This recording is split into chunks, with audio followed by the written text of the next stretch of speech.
the Outlaw Radio Network Sunday nights at their new time from 6 to 10. Admin a la carte are specialized local experts committed to helping you run your small business. From general admin and sales support to marketing, digital media and technology to real estate and compliance, Admin a la carte's only goal is to take your business to the next level. Find out how Admin a la carte can elevate your business. Visit admin-alacarte.com for more information. That's admin-alacarte.com. Admin a la carte. Your business doesn't fit into a box. Why should you have to? Are you ready to elevate your spirits? Look no further than Black Ring Spirits, your local craft distillery nestled in Town Square Mall. Indulge in the smooth richness of our handcrafted spirits, meticulously distilled to perfection. Whether you prefer the bold kick of our bourbon or the subtle sophistication of our gin, Black Ring Spirits has something for every palate. Visit us today at Town Square Mall and experience the essence of true craftsmanship. Black Ring Spirits, where passion meets perfection, unconventionally traditional. Never give in. Never give in. Never, never, never. In nothing, great or small, large or petty, never give in except to convictions of honor and good sense. Never yield to force. Never yield to the apparently overwhelming might of the enemy. You're listening to the Outlaw Radio Network. OutlawRadioNetwork.com. This country can't be knocked out with one punch. We get right back up again, and when we do, the world's going to hear the roar of our engines. But it ain't about how hard you hit. It's about how hard you can get hit and keep moving forward. How much you can take and keep moving forward. That's how winning is done. You do your work, and we will do our bit. Republic. I like the sound of it. It means people can live free, talk free, go or come, buy or sell, be drunk or sober, however they choose. Are you ready to be who you are? No poetry, just a straight answer. The government has deliberately sought to deceive the United States by false statements and expressions of hope for continued peace. We are men of the hood. Matty, now at your expense. But there's no both sides anymore. They're just trying to wreck our goddamn country. It's time for you younger guys to take over. You were meant to be here tonight. This is your time.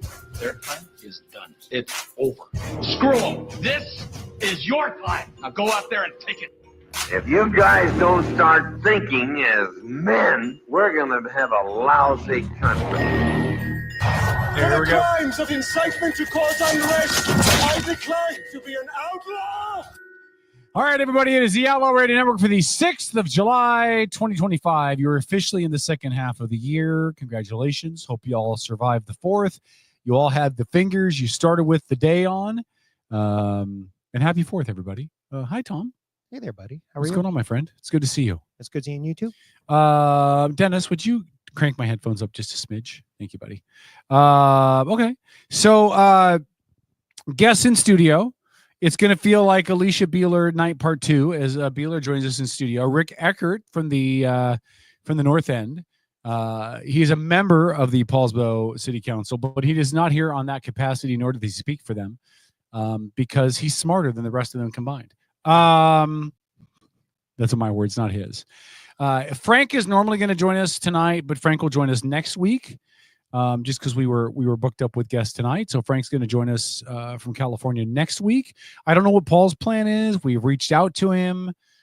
Your guess is as good as mine. If you'd like to take part in tonight's Outlaw Radio Network betting pool, please pick what time you think Paul will show, or if you think Paul just no shows.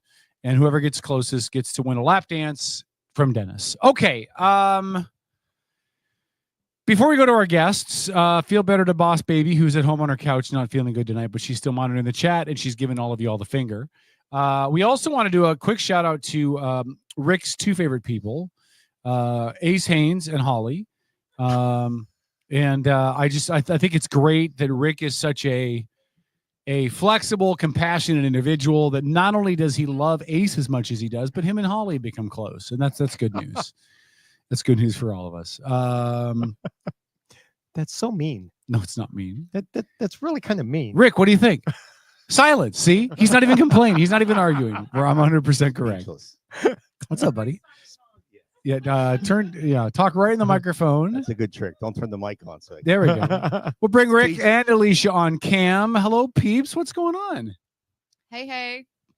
Rick, how does your wife feel knowing that you're on a casting couch with another woman? How does that go over? That's my question. I'm pretty sure she's not watching. No? She's been around long enough. She knows there's nothing to worry about. She knows not to watch the show. Kevin, why do you have to put it like that? Because it's so degrading to the woman on the couch. I don't know why. Well, I got a couple guys that want to kick your ass for putting hold me on. on the casting couch. Let me ask you a I'm gonna question. tell you that. Let me ask you a question. Did I order you on the casting couch? Well, no, but when Did I threaten you at the casting listen, couch? I didn't know when I showed up it was called the casting couch. And yet, when you found out it was a casting couch, you chose to sit there. Well, I was already sitting on the couch. And do you know What am why I you? gonna do? But you came back tonight. Do you know why? Because you are a smart, intelligent, strong, empowered woman who does not need societal norms to tell you where you can or can't sit or what you can or can't do. And if there's guys that are home tonight going, well, that's just disrespectful to put her on the casting couch.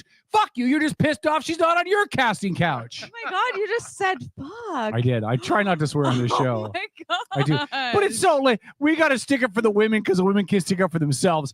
Guys, it's 2025. She can stick up for herself just fine. She doesn't need you to have fake outrage about the fact that we sat her pretty little ass on a casting couch. Kevin? If she was offended, she'd tell me, and then she'd shank me and stab me in the neck. Kevin. Yes. Some of us women like men that react that way, so you Really? can just zip it. Really? You like Yes. you like that? Yes. Are you a I wanna be little protected? Are you a little submissive, Beeler? Is that A little bit. I Are think you? I am, Okay. yes. All right. I just I don't understand you women at all. I don't get it. I don't get it. He's going to be trapped on a ferry with me and my wife here in a little next month. And Maybe your if wife- she really wants to get back at him, she's just going to throw him overboard. I think she should. I don't think have she to stand up for her either. Hey, Rick's wife, throw him overboard. Well, she's not listening now. When is the date for our big shindig? 23. August 23rd. Okay. Rick and I are going to see a comedian. Who's a comedian? Joe Mackey. Joe Mackey. Who's Joe Mackey? Joe Mackey. People might know him from that Last Comic Standing. It's kind of the comedian reality competition show. Okay. He writes for the Greg Gutfeld show now. He tours. He's been around for a little bit. And you think he's hilarious. You love he is the guy. my favorite stand-up. You love the guy. Okay. And when he was on Last Comic Standing, everybody kept targeting him, so he did more sets than anybody else, like the whole way through, and he's just got this delivery that's just unbelievable. Your wife's going to have help to throw me overboard because I already told Beeler she was going with me as my +1 to that thing. Oh, that's right. You did. Yeah, you remember that's that? what you were talking about. That's what I was talking about. Well, Yeah. you're more than welcome. So now you and his wife can throw me overboard. There you go. You can Congratulations. That's great. Oh my gosh. Join just forces grab and toss. one each leg and just That's going to be great. Feed me to the fishes. Whatever. swimming with the fishes. In addition to our esteemed panel, the CEO joins us off camera, kind of chilling out in the corner. She's learned not to get in the line of fire because Beeler's going to kill me before the show's over. DJD is running the boards, doing all the hard tech stuff. We come in and do a show. He does all the hard work before and after. Thank you, Dennis. Thank you, Dennis. Tom is here. Quick programming note. Next week's show is going to be wonk. We're not going to be in studio together next week. Tom is taking the weekend off to go spend quality time with the wife, which I fully support. Good. Dennis is taking quality time off so he can stay at home and just smoke a lot of weed, which is perfect. Good job, Dennis. I am going to be down near Clark County for a wedding, and so I will join remotely. Frank Aquila will join us next week. I think Lori's going to join us, but we're not going to have the whole microphone set up, the whole headphones and all that. We're going to do 100% through StreamYard, through our laptops. Talking heads. So it's going to feel like you're in a Zoom meeting. Talking heads. Talking heads. Congratulations. You're welcome. But we will do a show next week. I don't guarantee it'll be a whole 3 hours. It'll just depend what we have to work with. And quite frankly, I'll be outside of Vancouver, not far from Portland. I'll probably be high on granola and women who don't shave their armpits. Boy, that's a scary town. Have you guys been to Portland lately? No. Oh, that place I've is never scary. been to Portland. I've just driven through it. Oh, Portland threw it out the other side. Portland is horrible. The reason why they won't burn Portland to the ground is because shit don't burn. Not all of Portland is horrible. No, That is true. No, not all of Portland is horrible. I've never been to a part of Portland that didn't suck. Hey, oh no, there's one block, the block that has Voodoo Donuts. Voodoo Donuts is cool. There's a really cool craft gin distillery down right along the waterfront. What makes it a craft gin distillery? Well, they make gin and they operate under a craft license like I do. Well, and speaking of those craft licenses, this drink is the best drink. Literally, I've had in ages. So thank you, Tom. Beeler, on a scale of 1 to 10, what am I right now? Oh, Be honest, it's okay. I think you're about a 6 now. About a 6? Okay. Yeah. A couple more of those, you'll get up. I'll get up to an 8 or 9. Just so keep You drinking. you might, Kev. He's going to ask you again in an hour. It's not that strong a drink. I'll ask you right before she leaves at 8 o'clock. What am I at now, Beeler? I did consider going to Portland this year for their Rose City Con. Yeah, because I was hoping it was less crowded. Hold on, is Rose City Con like Comic-Con, or is Rose City Con where they celebrate all the felons that are from Portland? Like, what is that? Yeah, it's Comic-Con. Comic-Con, but it's down there. And I liked there were some interesting guests that were going to be on in Portland, and I was hoping it was smaller. Timing didn't work out, but that was who's going to be there? It was already happened. It was earlier in the year. The Rose Festival in Portland is So really cool. I went to Seattle Emerald City Comic-Con. I saw the photos on your Facebook page, And by I the way. saw my favorite, Bruce Campbell. But also, my daughter and I got pictures with Nathan Fillion, who Kevin met with afterwards. And I was like, we just left. Yeah, I would've wanted to been go this year because all the Firefly reunion, but yeah, Gina Torres was there. Alisha, but bonus points for the Bruce Campbell fandom. Oh my gosh, bonus points. He is the best. He's hilarious. And I took the dorkiest picture. I was like, I don't know what to do. And I was just like, Next time you come to my house, I'll show you my bathroom. Why? That's a weird thing to say to somebody. Actually, he does have a cool bathroom. Yeah, it's even weirder once he shows you. my guest bathroom is full of nothing but autographs. Yeah. And photos with famous people. So I got William Shatner in there, and I got my Nathan Fillion photo in there. Nathan Fillion's amazing. All of that. He's a good guy. Yeah. He was so patient. I was surprising my daughter in the picture we took with him. Olivia so she was so pissed that we had left. She was like, we need to go back. And I'm like, we're not going back. We just walked like 30,000 steps. Yeah. I am done. I am too old for this shit. Where's the tequila? You go to go to the bathroom and it's just walls covered in pictures of people looking at you. Yeah, it was insane. I got I'm saying it's bathroom. In my bathroom. No, I got a bunch of Star Trek peeps in there, but a lot of pro wrestlers. It's a good thing. Got an autograph. Do you have Kobe. Stone Cold Steve Austin? No. He's my favorite. I got Eddie Guerrero. I had a couple other ones. Yeah, I got an autographed Yellowstone shirt in there. Did you ever see Nathan Fillion's guest appearance on American Housewife as himself? No. Yeah, so it was as himself. She went to a con to try to convince him to show up at a school function. Yeah. So he was there, supposedly him being himself, but like a very over the top character of himself. Okay. And it was freaking hilarious.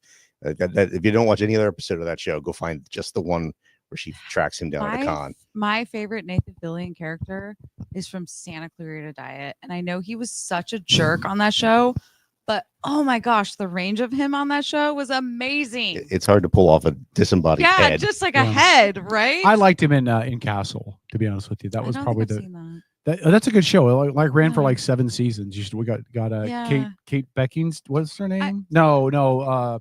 Stana Kovic or whatever her name is. Yeah. I'm just now starting to catch up on TV shows like after my craziness. So Yeah. Right now I'm trying to get through Always Sunny in Philadelphia. Which, it's always by hard to the watch way, TV shows when you're in federal prison. But best. okay. Really, Huh? Kevin? Just kidding. No, if you get a chance, watch Castle. Watch Castle and watch Suits. Okay. Suits is by far the greatest TV show ever made. I tried to watch that and I couldn't get through like episode 5. I'm like, is this ever gonna pick up? Like they're just sitting in the freaking hospital. Like what's going on? And the woman from Always Sunny, and I can't think of her name on top of my head. She's got a new show called High Potential. Yes, it's so great. I've watched that. That's really Yes. She's a fun actress. Yeah. She is so fun. It's the But you know what? quirky, super smart person that can help the cops solve crime. Yeah. But yeah, I like that show. So Olivia and I introduced my bestie to Olivia's Always your Sunny. daughter, just for the Olivia's listeners my who don't know. daughter, Yeah. Yes. We introduced her to Always Sunny in Philadelphia. Mhm. And like just to hear her laugh like makes it so much funnier because I've already been through it. Like I've seen everything. Mhm. And to hear her laugh at the new stuff she's seen is just hilarious. So we're doing an Always Sunny party, and we bought her a cookbook, and we're gonna cook like milk steak, and we bought their whiskey. Are we invited to that? Tom. Can we broadcast live from your Always Sunny in Philadelphia party? That'd be great. I mean, I don't know about my house is really small now, man. Is it? Okay. Really small. The intro, like everything they show in that intro, I saw growing up. Did you? Are you from Philly? Yeah, right outside. So that's like the river as you drive into the city and the boathouse, like all that stuff they show just is like makes me homesick. So yeah, and then he got in a fight and his parents got scared and he said, "You're moving with your auntie and uncle in Bel Air," and that's how he came to the West Coast. Or I joined the Navy. Yeah, whatever story you like better. So we went. We took a girls trip to Cincinnati this year, and so we were planning our next one. We're going to go to Philadelphia, but the bar closed down. So now we're like, what are we gonna do? Like that was like the highlight, besides the Liberty Bell, which was my thing. Tons of American history, and I'm sure there's more than one bar in stuff, Philadelphia. Yeah, but it's gone now. Cheesesteaks, pretzels. Oh, I love Philly cheese. All kinds of good stuff. So I think we're gonna go to Vegas. But you could go to you go to Gettysburg too. That's not too far from there. Couple hours. But I mean, yeah, you really good gotta day go trip. to Gettysburg with like the right people, or just like alone. You have to. So you're gonna go to people Vegas? that Is that what you are gonna said? Appreciate it. I think that's the plan. Now. Can I go, please? I mean, it's a girls' trip. I don't Ed. give two craps. He'll wear a dress. I love Vegas. That's my jam. I love Vegas too. That's Oh my jam. gosh, I love. I need people to go to Vegas with me because nobody else will go to Vegas with me. I'll go to Vegas with you. They're either broke or they can't get time off, or they've gone to Vegas with me before and now they're burned out. I of work it. from home, so I'll just take my computer with me. All right, let's go. Middle of October. Let's go. I got a week off in the middle of October. Let's go. We'll That's see my how birthday Seattle month. goes, and then That's my birthday month. Beals is hung out with If me I'm enough. not like I'm hooked saying up, like we'll go. We'll totally spend one night in love, Seattle at a club, and then we can talk. Oh, then we'll talk. Then If we'll you guys talk can go about too. a Oh, further trip, Kevin. Listen, I love Vegas, man. I can't go by. The last time I went to Vegas, I was so drunk. I was walking through the casinos, no lie, and I had all my friends with me. And as I'm walking through the casinos, all I'm doing is scream at the top of my lungs, "Woo!" and then it trickles through the casino. Is that when the bathing suit fell like disintegrated? No. That was a different. Did you hear about that? No. So the wives and all the women went in together and got swim trunks for all the guys. And I was the only one to get right in the hot tub.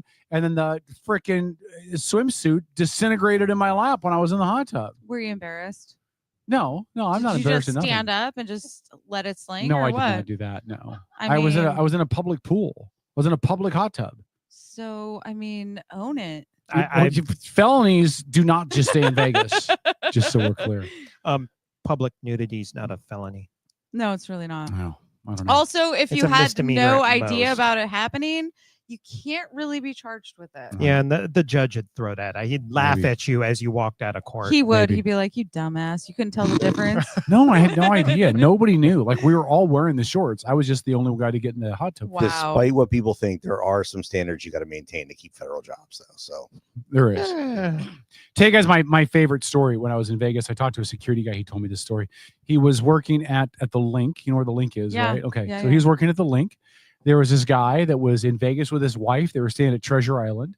He decided to get a girl, get one of the local ladies to come, and they got a room together at the Link, and she drugged him. Oh. Took all of his stuff, including all of his clothes. Oh wow. So he had to leave the Link wrapped in the bed sheet Oh my goodness. to try to make it out. It's And, like The Hangover yeah. all over again. The other one was a couple from Canada that decided they were on one of the lower floor rooms and they thought their windows were one way, but they were two way. Oh. And they were going at it right up against the window and I the cops mean- got called and they got charged with the crime and then Canada wouldn't let them fly back.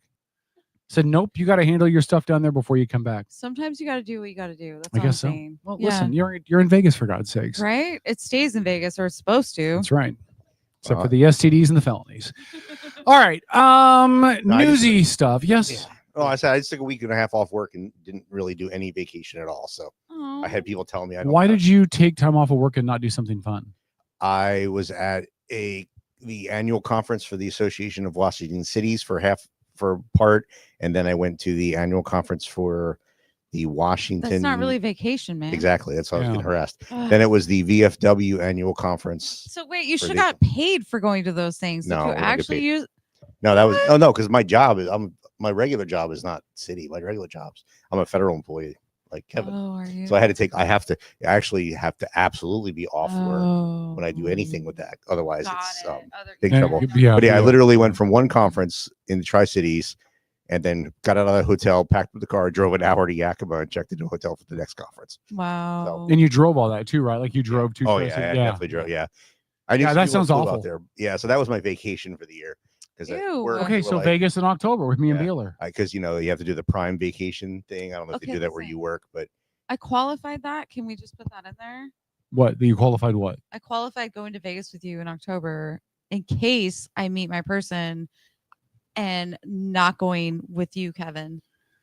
Well, no, she might still be going to Vegas in October. You're going with me, and if you meet your person, then your person's just gonna have to understand that I was. Right. No, they're not going with. Oh, no, they're just gonna have to understand that I was here first. Like Kevin had dibs.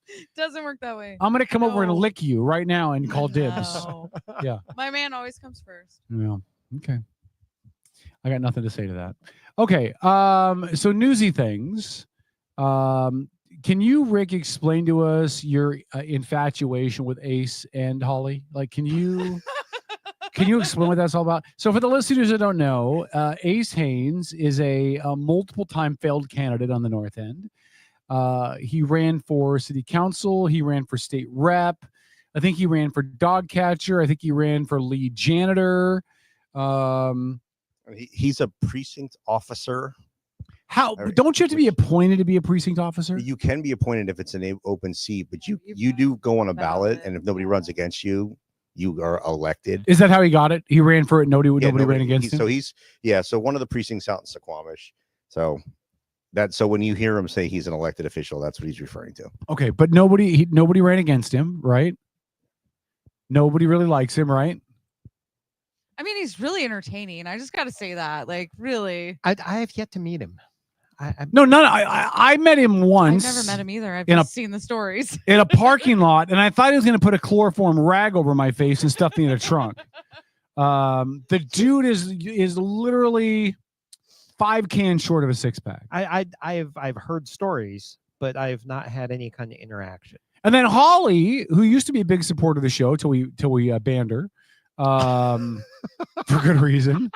And now what she does is she's on the Holly World Tour, where she just goes to random Facebook pages and Kitsap Sun posts and just rants and screens vitriolic things and calls people names and then moves on to the next thing. And clearly Rick has picked up some ire from her because she again used your association with this show as a reason why you're a horrible human being. Yes, that was the latest, and it's amazing, that somehow hanging out with you guys turns me into something that I'm supposed to not be. Or didn't Pam Keeley do the same thing too with you? Well, that wasn't Pam directly, but yeah, it was some other folks. The whole Grand Wizard, KKK, you automatically change who you are when you come on a show, right? And that's the thing is, Well, and they did. The Paul's Before All did say I was a grand. What was it? Yeah, you were the Grand Wizard. I was a Grand Wizard of the KKK. Of the KKK. Oh, Yeah. what? Yeah. What? That's what they said. Because he made the comment from the Lord of the Rings where Gandalf says a wizard is never late. Yes. So Kevin made that quote and then combined that with the image of the show, and then the fact that I commented Kevin, I never knew and that combined it about all you. together. I had no idea either. Oh my gosh, that is so. Oh my gosh, that is like the furthest thing from the truth. I would never believe that in a million years. I just thought there was they should have at least taught me the cool handshake if I was going to be in the KKK. Like there's got to be a password to get through the special door in the treehouse or something. They didn't teach me. Yeah, and it's funny that depending on who you talk to and where I'm at, so coming down here and hanging out here with these folks makes me a right-wing extremist and a member of the KKK. Yeah, but yet there's other folks around that have told me that depending on other corners, I'm a flaming lefty. Oh, so, don't you hate that? It doesn't matter what you do. Right. Somebody's going to find problem with it. So to me, my argument is I have a voting record. Yeah. That's the really easiest way to say prove is what have I voted for? Yes. What have I done? Yes. So and some of these folks are stupid. I've attempted to talk to in the past, and I know it's not worth trying because they don't want to really talk. Well, so okay, I'm not a pharmacist, but I play one on the radio. I do believe you kind of are a pharmacist though. You do mix. Yeah, Well, you yeah, are okay, definitely that's- a pharmacist. Mixologist. Yeah. You've medicated somebody. Yeah, that's well, that's where I'm going though. I mean, I don't think I don't think ethyl alcohol is going to do it. I think like in a couple of cases, some lithium or some risperidone, Maybe some like just zap the brain. I mean, electroshock therapy. Yeah, I'm just like a mood stabilizer, a little lithium. I said Risperidone. I'm open to talk to anybody. I have tried to talk to folks. Some of the individuals specifically mentioned, I've literally talked to and had them stand up and lied directly about the conversation we just had. Wow. So and that's the only people I don't talk to at this point. Is if you're going to lie about me, to me, or in front of me, about me, to me, then I know you don't want to have a real conversation. You don't want to really engage. But anybody else, so it's just funny when I read things like some of this stuff of telling me about me by people who have almost, never met me, never talked to me, never spoken to me, or have spoken to me and then lied about it. Then I just don't. That's all. It's the crux, though, right? It's the way things are now. Oh, you voted for Republican. You vote conservative. You are XYZ because of that. Like, but there's not a. But that's not even 100% true statement, because I vote by people. I don't vote by party. I don't vote as when you talk about elections. I don't talk about that when it comes to my role. I'm issue by issue, person by person. You have to vote on what's best for your people. Yeah, and so it's hard. I mean, what originally got me even knowing about you guys and involved in all was Brandy, by talking about Tom's coffee liqueur. Brandy Cruz would love Brandy, by the way. But then it was the first year of the Pride flags in Polsbell was when you guys covered that, and so I then following on year when I'm on the council, and I've supported that every year since. And then to tell me I'm all the things that they say I am, but then, which is why I'm sure that some people are saying I'm a flaming lefty because I supported Pride flags, but at the same time, you're just supporting humans, right? That's how I look at it. The statement I made at the time was, if you don't like it, keep driving. Yeah. And there were some folks that came to me and said they didn't like it, and I said, well, they said that at best they felt the flag was neutral. It was divisive or neutral. And I said, well, then bring me a positive flag. Bring me something you feel is positive, and I'll support it. That's the way it works. And they didn't. So if I bring you an Outlaw Radio Network flag, can we get those hung up around Paulsville? Well, I had to get 4 votes to support that, but what I did is I said, I'm gonna bring. I'm trying to get how much it'll cost, but I'm gonna bring that from the day after Columbus Day or Indigenous Peoples Day, whichever one you call it, because it's federally one and state the other, up to when we have our Veterans Day parade in Polsbo, which is, I believe, on Veterans Day this year. It's been Veterans Day one year. It was the day after the next year. I want to fly American flags down on Front Street the whole time. Good. And I'm like, this doesn't have to be an either or. Wait, you guys have a parade on that day? So it's happened twice. So this will be the 3rd year. Well, it's Paulsbo. There's Veterans Day, Memorial Day, we do a ceremony. Listen, and it's also Paulsbo. There's like 6 people. They're walking their little Dachshunds down the street. I gotta tell you, that's what we thought the first year was going to be like, people's family that, if you're in the parade, your family was there. It was unbelievable how many people. It looked like Viking Fest. Really? It was unbelievable. And the folks that organized it pulled some strings, and they got a Coast Guard helo to do a flyover exactly at 11:11 and to start the parade. It was unbelievable. Nice. Second year was a little rainy, so it wasn't quite as good a turnout, but it's been unbelievable with years. And so that's what I'm going to propose, is that we fly American flags on the banner, same banner style on the light poles, for the month between those 2 holidays leading up to the Veterans Day. It's always a somber day for me. I lost my veteran, so I guess. It's always it's not a bad idea. It's not it's not an either or. We don't have to only support one group of people. No, you support all people, and if it doesn't have to be either or. So that's what I'm working on right now. I love that for you. By the way, I'm probably also a flaming lefty because I'm the one that proposed banning fireworks. So you know what? Maybe. Yeah, I want to. I can't support that. I have reasons. We can talk about it if you want. Well, we can certainly talk about it. I do want to give one quick plug. We do have the mayor of Bainbridge Island coming on at the end of the month. Excellent. What? You said Ace is coming on? No, Ace is not the mayor of anything. He's Mace, the Ace is the king of wishful thinking. But no. Ashley Matthews. Yeah, that's what I was trying to find the name. Ashley Matthews is going to join us on the 27th, I believe. Awesome. The last Sunday of the month. Yeah, the 27th. So 4 weeks from tonight. Wait, isn't that the weekend I told you I could be here? Yeah, well, you could be here for that. That'll be fine. Ashley's amazing. Okay. Yeah. She said in their email to us that she's a fan of the show. Great. So we have people, and it's risky to admit that in fan public. of Thank you. Rick? Yeah, High but five, hold on. Anybody who really knows Rick is a fan of Rick. Like, let's just be completely honest. The people who don't like Rick are the people who don't know Rick. Like Rick to me, you know who you remind me of, Rick? Like Norm from Cheers. No, I'm sure. Like people are happy to see you when you get there. You're fun to talk to. You're Norm.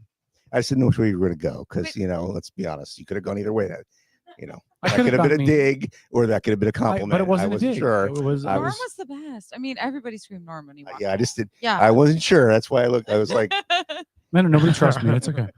No, Ashley is amazing. Why did you want to ban fireworks, Rick? So, in the city, who hurt you as a child? Where'd they touch you? Well, I've been worried about my neighbors hurting me with fireworks. Where'd the fireworks people touch you? Where did that? So I have been asking the city council to do something about fireworks for years before I was on it, and there was several members that want to ban them. Mm-hmm. The steps that we've taken so far is to reduce it down so it's only the day of 4th of July and the day of New Year's, because Polesville had a ridiculous 10-day window where you could use fireworks.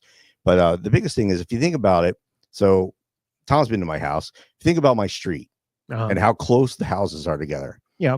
I have folks lighting off fireworks on my street that we're talking mortar tube launched fireworks that you have no control over. They're, I've literally had them coming down to my house, right on my house. Mm-hmm. So I look at it from, the veteran standpoint. It's not just veterans, but, folks with PTSD, the animals. There's just all kinds of things. I worry about the fire risk. I found it interesting. The fire chief said that, we have very low numbers of people that have been injured for fireworks coming to the ERs. And my response was, well, what person's going to go in the ER and admit they just hurt themselves with fireworks? So I don't trust those stats. But what it came down to is it's my opinion. Now, of course, I'm on the council. I have my opinion. I get to push. But so what I suggested, we researched, and what we're going to do is this November, we're putting an advisory vote on the ballot. And it's basically, do the residents of Polesville want the council to ban fireworks? And so that way we'll get a true. I love that you're putting it before the people. Yeah, That's great. we'll get a true Yeah. representation from the people who live in the city. What do you want? Yeah, and a couple things about an advisory vote. It's non-binding. It is Non-binding. basically just that. It's a way for the residents to tell the council, this is what we would like to see you guys do. Rather But than a you have- Facebook survey. Which Yeah, but you have no obligation to act on it one way or the other. You could do the exact opposite. There's no tie to it. It's just for them to let you know what they want. Right. Now, I have committed to go with whatever it says, because I said it's not just my that way. It's not my opinion anymore. I will go. If the community says we want to keep them, then I'll shut up about it.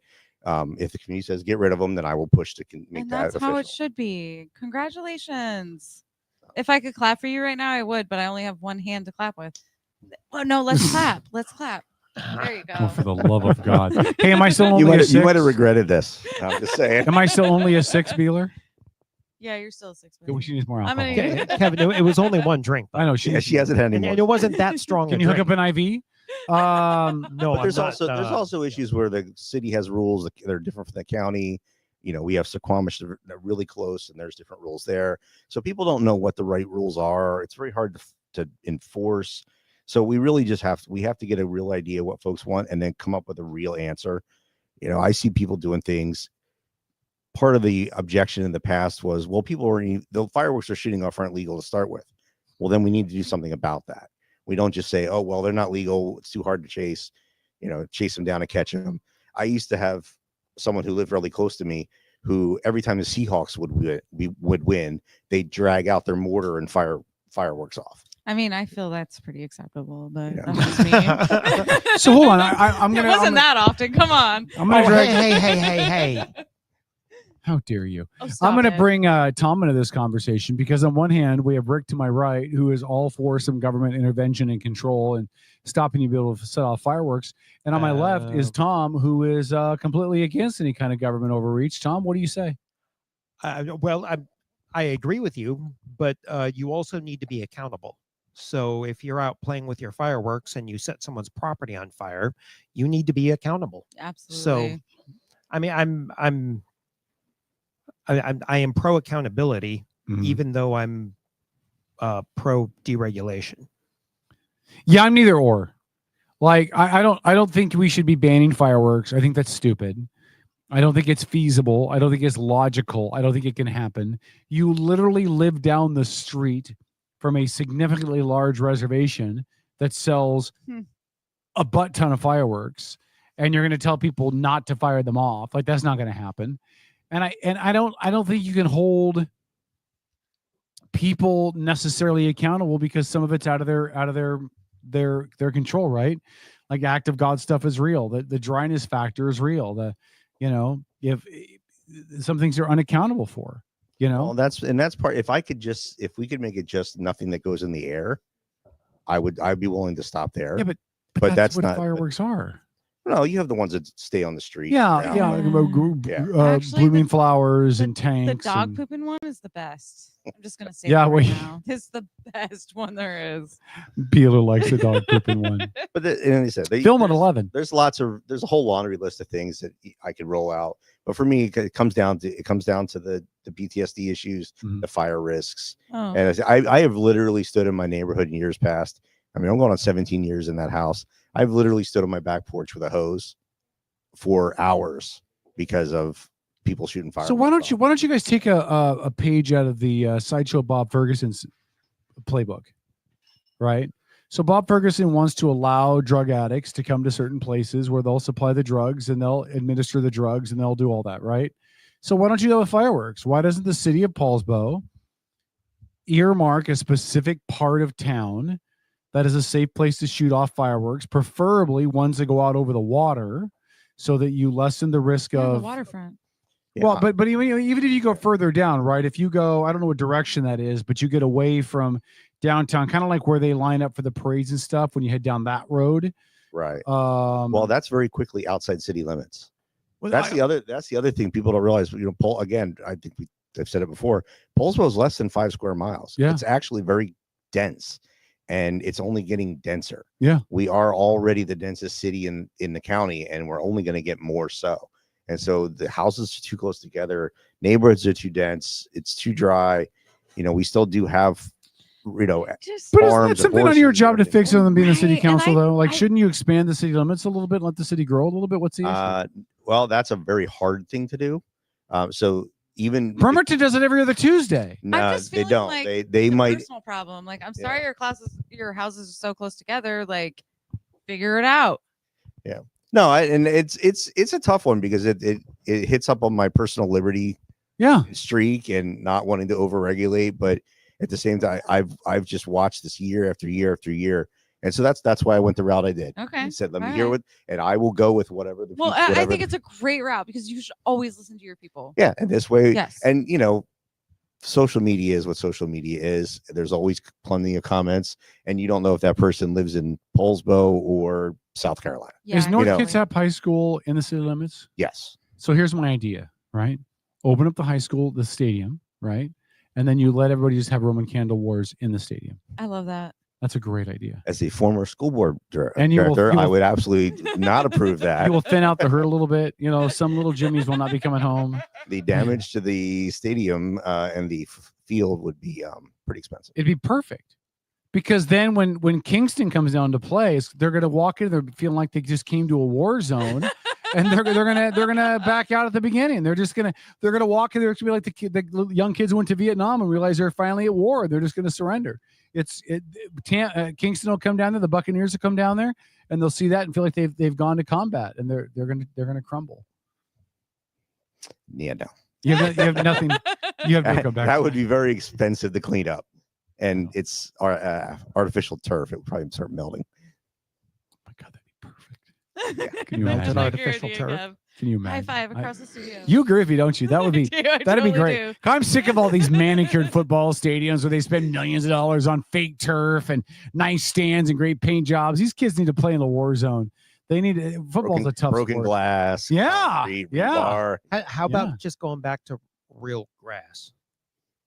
It's harder to maintain. You heard that? That's a what lot of the other field. Stadium? A lot of the other fields are natural grass. It's just a football that's AstroTurf. Yeah. And there's a lot of issues with drainage, and it's Oh, tough to maintain them, especially up here. You heard they're doing Soil's the Seahawks Stadium? sandy, and they're doing that at Seahawks Stadium. They're going to replace the turf out with grass. Are they going back to real grass? Well, they're going back to real grass because of the soccer World Cup that's coming, and the World Cup people, because they're fucking French, they don't want to play on artificial turf. And the billions of dollars of revenue they take in lets them do that. I get that, but it's still the French. Do you think they're going to round up the homeless people again? Like just shove them I'm sure they will. Yeah. Yeah. They'll clean up downtown. I mean, why can't they do that every other day of the week? Like, I just like to go over there and not be accosted. That would be It's great. expensive. No, you know what? It's when they finish the projects on the waterfronts. Have you been down to the Seattle waterfronts? It looks the project? amazing. It looks amazing.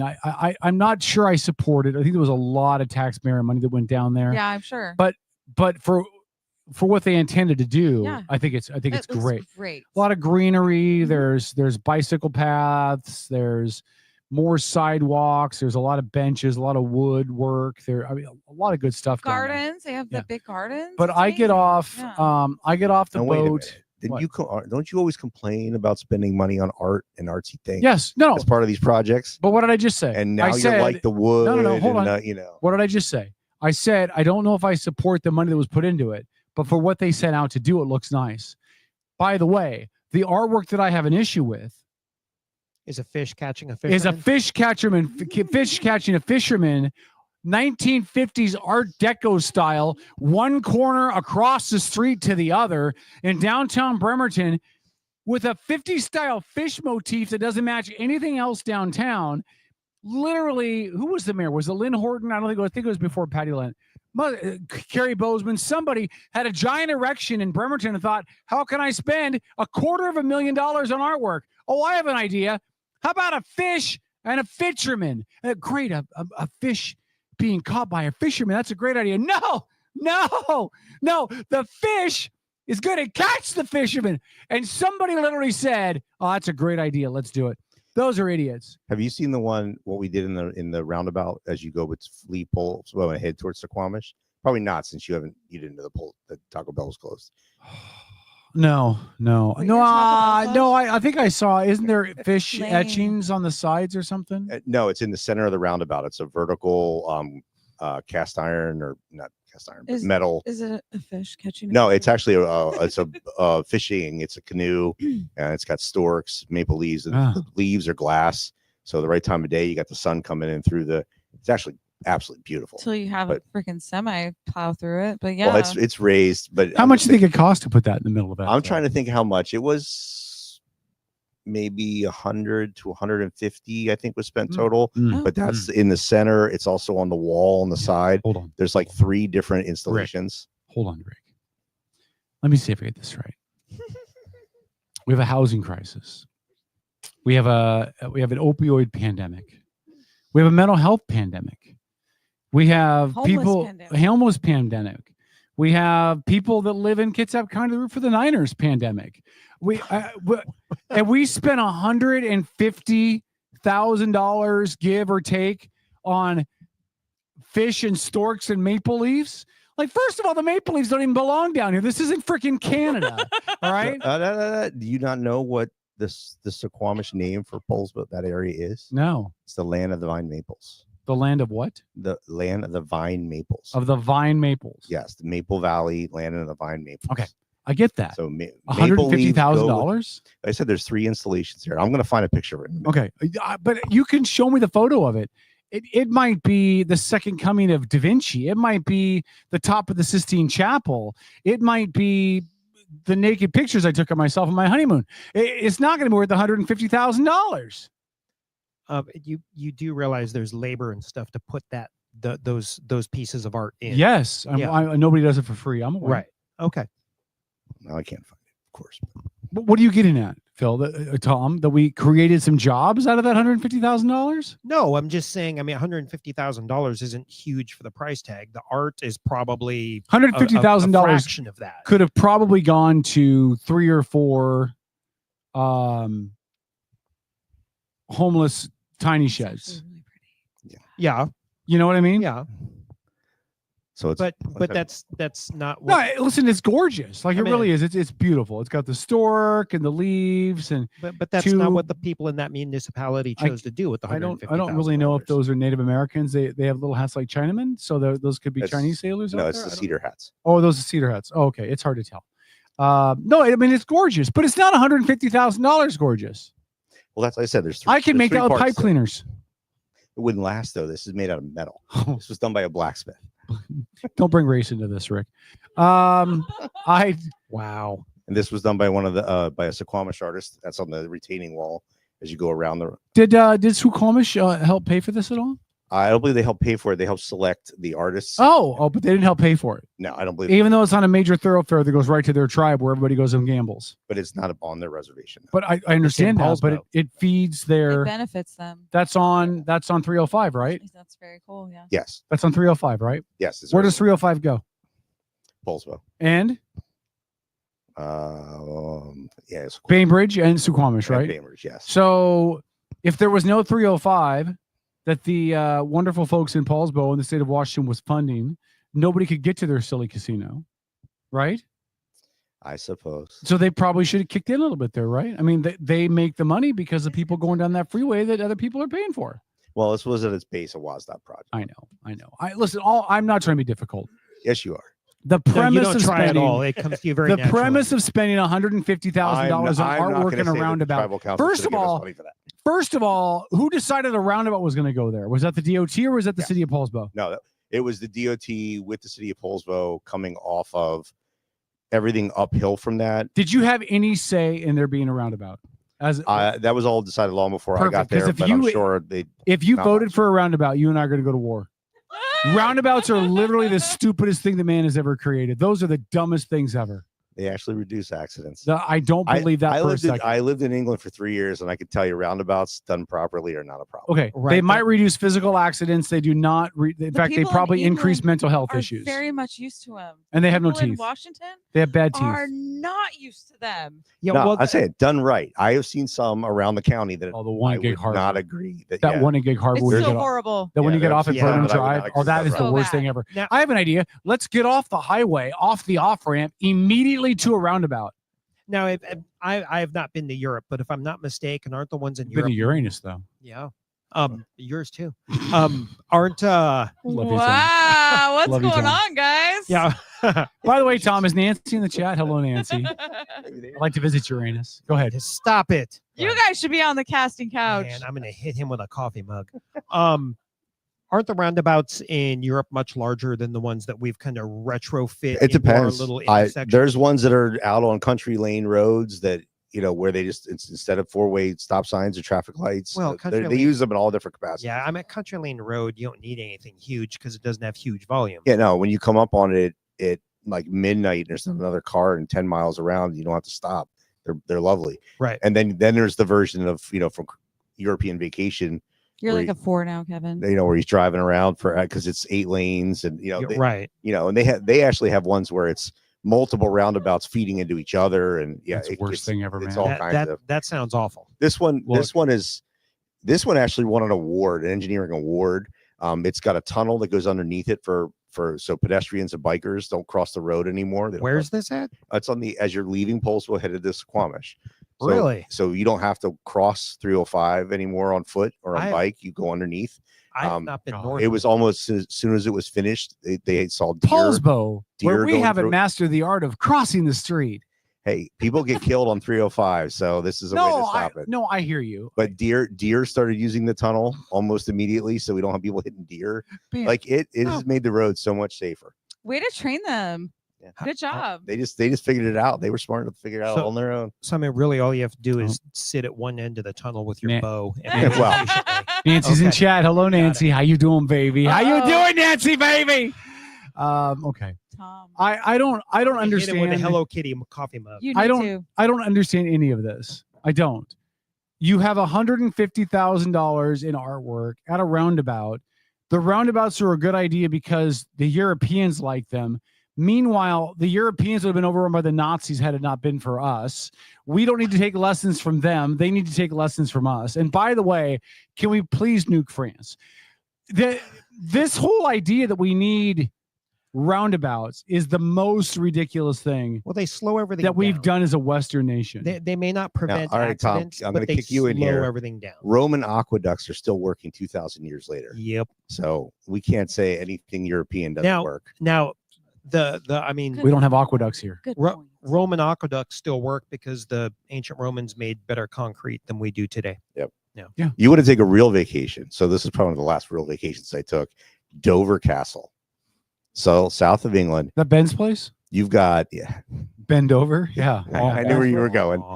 So you've got Rick got it. Beeler was like, what? Oh, I see. Go ahead, Rick. Sorry. You've got on one site, you got stuff from the Romans through the 8th century, through the 13th century, through the 18th century, through World War II, all on one site. It's unbelievable. And this stuff is still there. Like a Roman era lighthouse still standing. Where's that at? At Dover Castle. It's Dover facing France. Okay. Like where the tunnel goes under. So you're facing the channel. It's right there on, exposed to the elements, exposed to the cliffs of Dover. Yeah. And that what is castle is what is one of that? Is that up near England then? Is that it's England facing France? Like it's close. So kind of by Normandy, kind of, no, If-ish? it's further up. Like they were close enough that the Germans had artillery batteries in Calais, which is the French side. They would shell Dover during the war. Okay. So just regular artillery. They couldn't target anything. They couldn't. But they would launch. So there's boards up there that they took from the French side where the Germans were marking, as they would shoot. They got them on display on the waterfront. Okay. But it's that close. But Paul and I have talked before. Maybe you want to do this trip with us. Paul and I Beeler would probably get into this trip too. There's a Band of Brothers tour you can do. It's a guided tour. It starts in southern England. You make your way over into France. I didn't do that exact one, but I did ones very similar. Where we went. It was a bus tour. We went to Portsmouth, England, which is their D-Day museum. Okay. And big port and big Navy base, big port, historic port. We came across. We went from the extreme west end of the invasion beaches all the way across to the extreme east end, and then went up into Belgium and took the ferry back across. It was a 4-day. Four-day excursion. And someday I'm going to do that. But last time you cut me off where I was talking about why I was on this journey. Oh, yeah. And that is because I'm finally going to go out of the country for the first time. Besides Canada this summer. I'm going to Canada. Canada doesn't count. Right. I've heard it doesn't count. But No. I have a trip planned to Belize in February. Ooh. Cruise or just flying in? Just hanging out on the beach. But you flying in beachside of okay. All right. Yep. I hear the scuba diving in Belize is amazing. I'm not even really that excited, but I just want to plop my ass in the sand with a drink with an umbrella in it and just Vacation. live. So can I give you some advice? What? Do a cruise. Cruises are okay. I've done 3 of them now. We'll do a cruise, do a but cruise. first I have to actually go out of the country. I'm just saying, do a cruise, because the cool thing about a cruise is we did a 10-day Caribbean cruise. So if there's anyone out there that needs to take me out of the country before then, I'm all for it. You just hit me up. Yeah, just make sure she doesn't get a boyfriend first, because if she does, she'll back out of that cruise in a Well, yeah, heartbeat, because her man comes I'm first. so loyal. I know you are. So I know you loyal. are. I know you are. Okay, then. Yeah, I got 3 syllables for you. Oh, hi. Oh, that was loyal. So, anyway, couple comments in chat. I saw that. Couple comments in chat. Roundabouts from Robert are city's way of stealing from the taxpayer. The state will pay for them, and the city gets to bill for all the permits and haul in revenue for the project. Understand the game. Robert, serious question. Is that different than any other major road construction project? I would think it's all the same. But again, Robert knows more about that stuff than I do. Well, not everyone's paid for by the state. So like that was a project that had multiple funding sources, some federal, some state. The city paid for some. So there was all kinds of funding. So you guys were okay taking Obama money for that? Okay, just checking. Robert also said there's a new law that requires 1% to be spent on art for public works projects. That's so stupid. Like, we're creating artists where there's not artists. Like, literally, I mean, I want to be an artist now, just so that my crayon markings can be stick figures, can be put up somewhere. Do you think you could create something that beautiful, though? It really is beautiful. No, that's gorgeous, but unnecessary. I think the motivation behind it is, if it really does stay at 1%, is just to make something utilitarian a little bit more pleasant more to look at. appealing. Oh, Listen. look at that art structure on that roundabout. I want to drive around it and admire it, but I should probably keep my eyes on the road. Probably. Here's the problem. Washington State, an article I read last week, I'm trying to remember where the article was from. Washington State is the only state in the lower 48 that has not seen gas prices go down. So I love the idea, what you guys are talking about. Oh, we have some money. Let's buy some art stuff and make stuff pretty to look at. When you're running a budget deficit every year, and now you've already heard Sideshow Bob Ferguson talk about the fact that they might need a special session to make up for all the federal money the state's not going to get. When they just did the most massive tax increase in state history. But Kevin, wait, hold on. 12 billion. Is that what it was? $9 billion tax increase. And now they're talking about doing another special session so they can spend more of your money. And the idea is, well, let's require we buy art for some of these DOT projects. If we were in a flourishing economy, we had some extra money to shit out of our ass, then no problem. But we're taxing the people of the state to oblivion, and the response is not, let's cut back a little bit and spend more smartly. It is, let's just continue to spend more and more because we'll just tax the bejesus out of them until the people with money leave and we're left with a whole bunch of poor people that are dependent upon the handouts from the state. Like, that's totally what we're doing. In 2020, we had a surplus. So where the hell did that fucking money go? You know exactly where it went. I know exactly where it went. Democrats decided we have extra money. Obviously. The Democrats are like a 5-year-old with an allowance in their pocket in a candy store. I can't very well leave the candy store with money in my pocket. I better spend it. And some of it is how the rules on how to spend. So like the transportation, the reason we got a 6 cent per gallon increase this time is because a lot of the transportation 56 cents, 6 cents. So 6 cents plus then whatever the Climate Commitment Act causes. And every 2 years it's going up again too, by the way. Yeah, because the money, what's authorized to spend on transportation is statutorily limited. So like a lot of the Climate Commitment Act money coming in can't go towards transportation projects. Right. Yeah. It's very limited. And a lot of the other money. So transportation, one of the only legal funding sources is gas tax. So part of it isn't necessarily the problem of them raising the tax.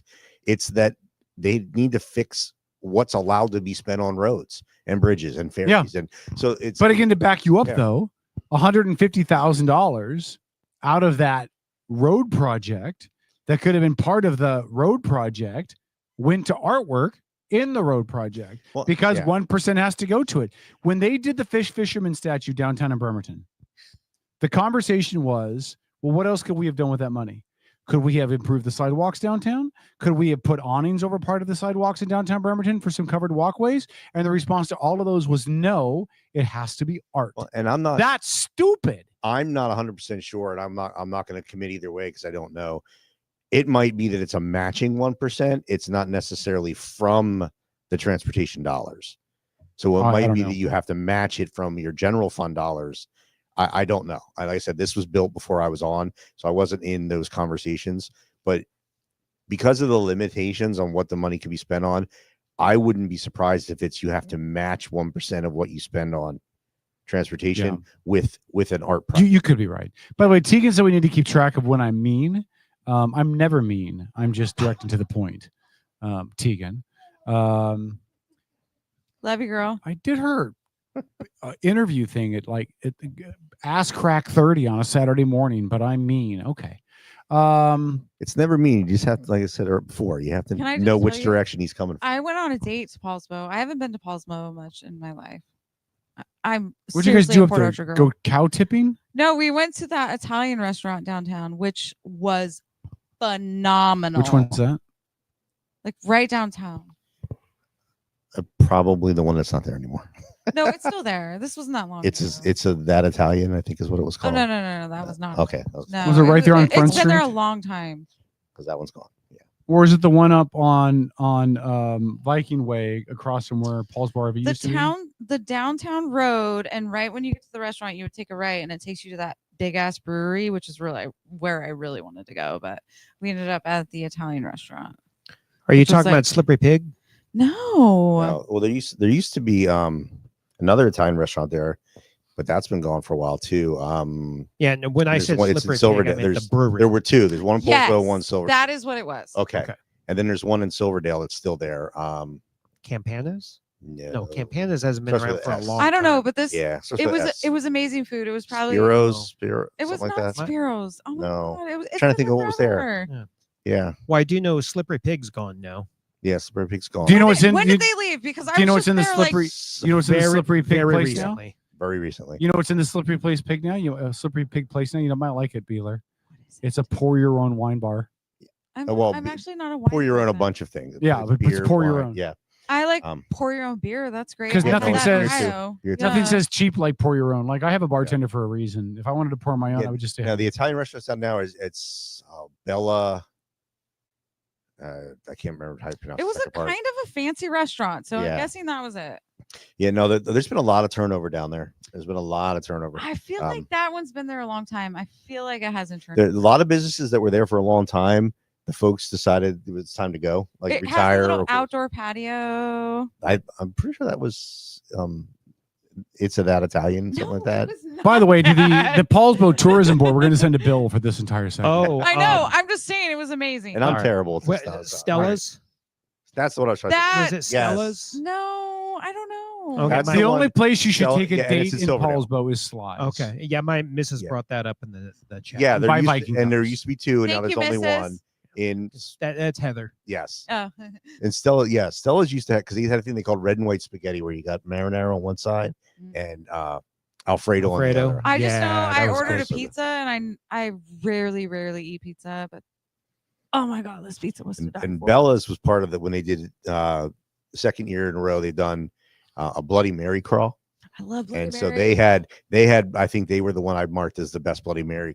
That thing was Okay, hold on. spicy. Rick, Hold you on. haven't had my Bloody Mary. All right, hold on. I wanna gotta have get your this. Bloody Mary. I will put mine up against. Again, 40-minute And- drive from here back. Yeah. there. No, I get I it. gotta I had get Kelly this. drop me off. I gotta get this did truck, the this crawl, train back on the rails. Hold and then on. I got picked up and went home. All right, so it's 8:00. Yeah, Are it's you 8 gonna stick o'clock. around for a little bit longer? Or you got to get out of here. What are you I'm gonna gonna do? go because my bestie's at home waiting for me. All right, your besties, and tell your bestie we said hello, and she should have came Hi, down to the show. Kimmy.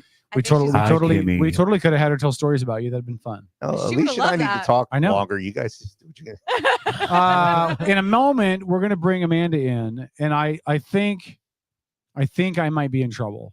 Uh-oh. I think I said some things about Amanda, and now I think Amanda's going to come in and put me in my place. She should. I do believe there's an accounting coming. Yeah, in, yes. Amanda's with the Derby. The D Derby season is underway. If you haven't been out there to check that out, you should totally do that. We will be there for the Beeler. Would you want to drive a Derby car? I would so take your ass out. There's one more person for me to hit. All right. Perfect. All right, Beeler, we'll talk about it in a second off air. It's Outlaw Radio. Stick around. We'll talk some Derby next. Politics stuff coming around the corner, and no sign of Paulie Wog. So we'll do what we do. We do what it does, what it is, what it does, what it does, what it did, what it does.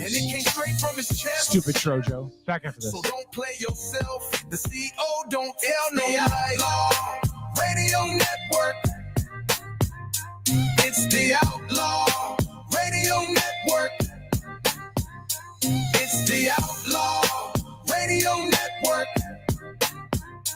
It's the Outlaw Radio Network. It's the On a recent episode of the Outlaw Radio Network, Some of our listeners even appreciated you dumbing it down for them. So, on behalf Sometimes of I have to thank you. mansplain for people like. By the way, mansplaining is when men explain things to a woman in a condescending tone. I just mansplained mansplaining. at the Outlaw Radio Network Sunday night at their new time from 6 to 10.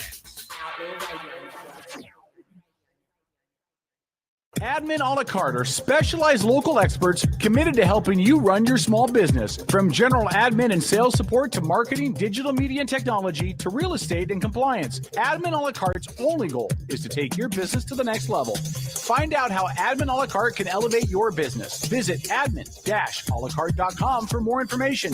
That's admin-alacarte.com. Admin a la carte. Your business doesn't fit into a box. Why should you have to? Are you ready to elevate your spirits? Look no further than Black Rain Spirits, your local craft distillery nestled in Town Square Mall. Indulge in the smooth richness of our handcrafted spirits, meticulously distilled to perfection. Whether you prefer the bold kick of our bourbon or the subtle sophistication of our gin, Black Ring Spirits has something for every palate. Visit us today at Town Square Mall and experience the essence of true craftsmanship. Black Ring Spirits, where passion meets perfection, unconventionally traditional. This is Spike Cohen. This is Jesse Young. I'm Brandy Cruz, host of the Undivided Podcast. And you're listening to my friends on Outlaw the Outlaw Radio Network.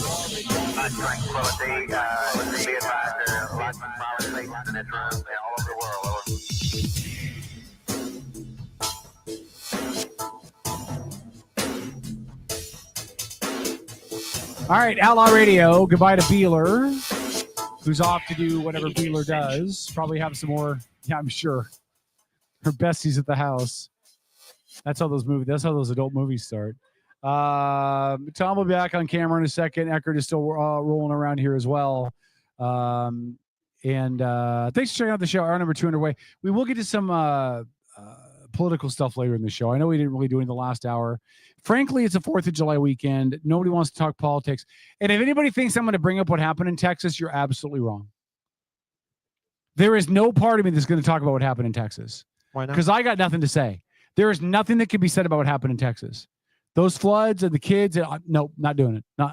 It's sad. It's horrible. It's natural disaster. You can't blame anyone. I'm not going to. Well, but there's people already assigning blame, and I'm not going to play part of the blame game. There will be blame to go around in a couple of weeks when people do research and get all the numbers and stuff together. I'm going to listen. If you are listening to this show and you have anybody to blame about the floods in Texas today, you're an idiot. Because nobody has enough distance in between that story and today to make a rational, reasonable decision on who's to blame for what. You have to put some space in there. I've already got people on my Facebook timeline like blowing up this is all Trump's fault. Shut up. Do you honestly believe that the government moves that fast? Because it doesn't. That's all I'm going to say. I'm not going to talk about it. It's horribly sad. I'll get emotional. It'll be really, really bad. So we'll leave that alone. Emotional. Well, it's sad. So many little kids, man. So many kids. It's horrible. All right. Now I'm about to get beat up, I think, by somebody considerably younger than me. Dun, dun, dun, dun. What's up, Amanda? How are you? Okay, you got to put that mic right up to your mouth. How are you, Amanda? I'm good. How are you? Good. How old are you? You're over 18, right? Mm-hmm. Okay, I'm just making sure. Clearly. Kevin, she's old enough for me to serve. Okay, I didn't realize that she had a drink there. Okay, so she's Trophy over girl out of retirement. No, that's perfect. So what is? Hold on. So many. We're gonna start this again. So many questions. Yes, Amanda. When's the next derby? Next Saturday. Next Saturday. Show up at 2:30 for time trials. No, sorry. Show up at 2:30 because gates open at 2:30. 4:30 for time trials. 5:15 for racing. Yep. Are you gonna drive? Nope. No. Are you? But you're back to being trophy girl. Not this year. Why not? She is a board member. You're a board member? Remember, I'm in charge. Oh, that's Yeah. right. I listen. I have a lot of facts to keep up in this noggin, so She can literally affect if the Outlaw Invitational happens or not happens. You're an amazing person. I'm so glad you're here. Thank you so much. Have you ever driven? Or I know you're trophy girl for a while. Have you ever driven? Mm-hmm. Yeah. I started, I think when I was 12. Really? 12 to 15. Yeah. And then I did big car at 18, and then I stepped away after that. Yeah. You have any desire to get back behind the wheel again? Yeah. Yeah, you do. You do. You want to? Yeah. What's stopping you? A lot. This is going to be a hard interview if you give me one-word answers. I'm going to plead the fifth on this one. Okay. But all right, we'll leave it alone. But you want to? If I came back, it'd be in a big car again. So. Yeah. Mm-hmm. Yeah. None of us have had the joy of driving a big car. We've done the little car on. I've done the mini on cars Fun too. Day. Yeah, I've been for a ride. Have you? Yeah, I rode. I haven't even. Oh, you went with I rode with Dan Pye. You rode with Dan Pye. Yeah, that's right. He's Lucky a maniac. He's a maniac. His car has a brake pedal, but I'm not sure he knows how it works. I don't think he knows where it's at. Yeah, I don't. I've never rid with him, but it's fun. I've tried. Tom had to wear diapers that day. So you've got a lot of experience, a lot of time associated with the Derby. Mm-hmm.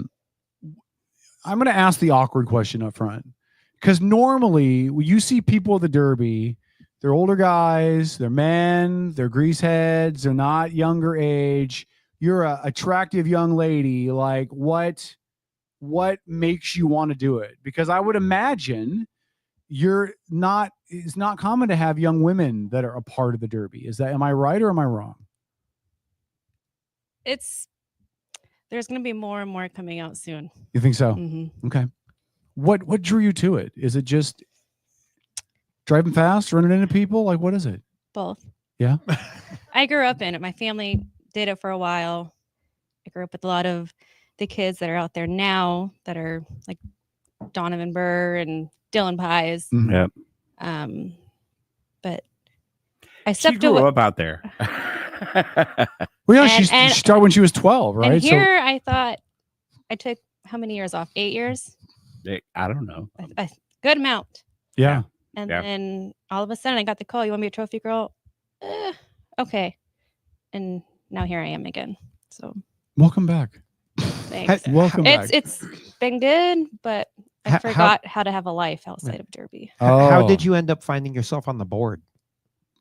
Was that is that an elected position, or is it a volunteer, or? I got a call saying I got nominated and I got voted in. Oh, okay. And I'm like, okay.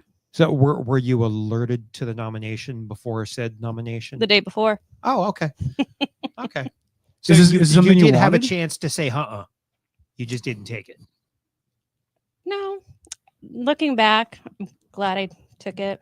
It Good. keeps me busy. Good. So. But now you don't have a life outside of it. No. No. But that's all right. It's like I said, it keeps me busy and Talk about that out a of little. trouble. Talk about that. Oh, I doubt that. Talk about that a little bit. The board is not something people think about with the Derby, right? Like when they think about the Derby, they just think they show up to the fairgrounds and there's people driving cars into each other. How much work is it to do the board and the setup and the arrangement and all the kind of background stuff that happens? So we all have different positions. I'm a business agent, so I get the sponsors. I make sure the apparel is there. I make sure all the sponsors are set up, but I don't do Dan's job. Dan's job is like deal with the fair board, deal with this, deal with that. And I just, here's your sponsor ticket and we'll see you there. And that's it. Yeah, Dan make sure Dennis's stuff is semi-prepared. Can we talk about Dennis for a sec? Turn off your microphone for a sec, Dennis. Oh, Let's start. Turn off your mic. Can we talk about Dennis for a second? How he's a pain in the ass. No, it's not the direction I was going to go. When I think of established things in this county, right? So for a long time, it was me and the Blue Jackets. For a long time, it was Kevin Mack and OC. And forever, and still going, it's Dennis and the voice of the Derby. Like he is as synonymous with anything in this county as anybody's ever been. Without giving him an ego, talk about what he brings to the Derby from a fan perspective, and then talk about what it means for you guys that are in the background that experience it on a regular basis and what he brings. Look, Dennis, I'm sucking up to you. Wow. She may not. That's a though. good Very question. often. She may not, though. Wow. Well, now that I'm more in the back, I don't really pay attention to what he says. No offense. No offense. Now you know what it's like doing this show. Well, growing up, he's always been the voice of it. So I think if he took a exit, it'd be very weird. Yeah. But he gets the crowd going. Yeah, he's a talented He dude. comes up with nicknames for drivers that I'm just like, what did you just say? Yeah, it's very random. Yeah. Luckily, I don't have one. But Not yet. Not yet. Can we conspire? Or nothing that I could say on a microphone. Well, we're deregulated. Oh, here. she's blushing. Look at that. knowing him, that could be a bad thing. Yeah. Yeah. Can we conspire on the show together to come up with a nickname for her? I don't know, maybe. I think she should come up to the tower, though, during the Outlaw Invitational. Remember who writes your checks, Dennis. As long as they clear. You know, it's been a rule for a long time that if I play Baby Shark, I get docked $100. I've never That's been still docked. a rule. I've never been docked. I I heard it for the first time in a long time the other day, and I'm like, ugh, I think it was a remix though. Does that count? no Baby Shark. So you guys are going the 19th. Oh, sorry, the 12th. The 12th, yeah. And then again the 12th. 26th, right? For Yes. Whaling Days, right? Yeah. Yeah. Yeah, I'm gonna miss the Derby on the 12th. The upcoming race on the 12th, though, is kind of big for a lot of people out there. It's a return of the Crash for the Cause, which is our cancer awareness race. We have 2 teams, drivers that have signed up. We're going to have pink and purple. And a lot of people are excited. All the proceeds go to cancer Michael's. charities. Yeah, St. Michael's Cancer Center. Yeah. Wow, nice. And I mean, over the years, I've seen us donate like checks for like $10,000 to cancer and cancer research and stuff. So, yeah, rest listen, is the Derby. A lot of people have thoughts about the Derby. Some probably true, some probably not. But one thing that is evident about the Derby and the people that do the Derby is they are committed to their communities. They are average, normal people that care about what's going on around them. You're not looking at a lot of guys out there that are rolling in money and you know what I mean? Like, these are just normal people that live in your neighborhood that just go out there and run cars. When they have the opportunity to give back, they give back as much as they possibly can. And it's a huge, tight-knit community. Like, I had no idea until the first year we did the Outlaw Invitational. Just get down there and watch everybody in the pits out back, kind of joking around, helping each other out on each other's cars. There's none of this, hey, I'm going to work on my car and screw you in your car. I don't care what happens to that. They're helping each other out. They're pulling stuff out, replacing stuff. It's pretty cool to watch, just from an outsider perspective, to see people care that much about the Derby as a whole, rather than me, my car, my success, right? But I mean, that's just good sportsmanship. Yeah, but you don't get that in most other competitions, right? I mean, most other people that can, Tom. So I've been a competitive fencer forever, and the fencing world is the same way. You know, it's this is broken. I need to borrow something. Building fences is not a sport. People take their anger out on the track against exactly. drivers. So Yeah. that was me. They do something I call it quite often is organized road rage. Sure. Yeah, listen, the races that most people like the most are the ones where some of that contact happens, right? Like, oh yeah, you get a good figure 8 going, right? And the flagpole, and yeah, that is one of my favorite races. The flagpole. I love watching the flagpole races. Football, yeah. That football is my favorite. I wish we could bring back the Can-Am football game where we had the drivers from Canada come down. Yeah, you blame Trump for that. They kicked our butt a lot. Even when my brother was on it, we still got our butt whipped. So yep. But I mean, just awesome races. And toe behind. We have one of those. I've never seen a Whaling toe Days. behind. those ones are fierce. They're I so can fun never to come watch. Whaling Days weekend because I'm working Whaling Days. But Kevin, I have some video of the toe behind. I'll share with Okay, you. I used to watch it in the pits, and I'm like, I should probably go up in the stands for this one because there's just crap going everywhere, and so I'm just kind of. Oh wait, it is mayhem. And it's fun to watch it in the stands too, right? Like, I mean, there's a lot of places to watch it as you're around Thunderbird Stadium, and you can kind of be out by where the food vendors are and see it on that end. But I think it's better up with the crowd, isn't it? I've always been in the pits. Yeah. Until just recently, I go back in the grandstands and say hi to friends and family, and then I'm just like, nope, I got to go back down because I'm just so used to being in the pits that it's a different kind of environment. But I know the energy is great when Thunderbird's packed. Yeah, there's a lot of people in there. That energy down there is great. It's a lot of fun to watch it down there. I miss having the fair races on at the last day of the fair, but some people we're not can't going to get into there, that today. I can't get into that. You can't get into that. But I can't. But. Can I say one thing really quick that I don't speak for you when I say it, but I'm just going to give my personal opinion? Is that okay with you? Like, I'm not trying to put you in a bind. Answer, I'm not trying to put you in a bind. It's not my The answer. idea that you don't have the Derby at the Kitsap County Fair is effing ridiculous. The fair is literally 5 nights. It's 5 nights. The fact that you can't carve out one night for the Derby is effing stupid. And it's getting smaller. It's just dumb. Yeah, I haven't made it to a fair in a little while. I mean, I used to, when Isaac was little, we used to go like every year, and it was it was great family entertainment. Now it's just gotten so expensive and there's nothing to see. Yeah. It's become a vendor fest and a food fest, which is fine. Like, I just go for the scones. Yeah, well, the trouble is corn you dogs. can't And, afford and to they're get even a scone. overpriced right now. So Yeah, the way the fair charges for vendors, I mean, it's just so damn expensive to be a vendor there that the cost of anything is it's obnoxious. Our big fight with the fair though is with the rodeo people. So they don't want to help transform the arena in a short period of time to change it from horses and cows to derby. Yeah. Oh. And thing is, they have the arena all week and rarely have the stands completely packed. But any given Sunday that the KDDA has been there, Mm-hmm.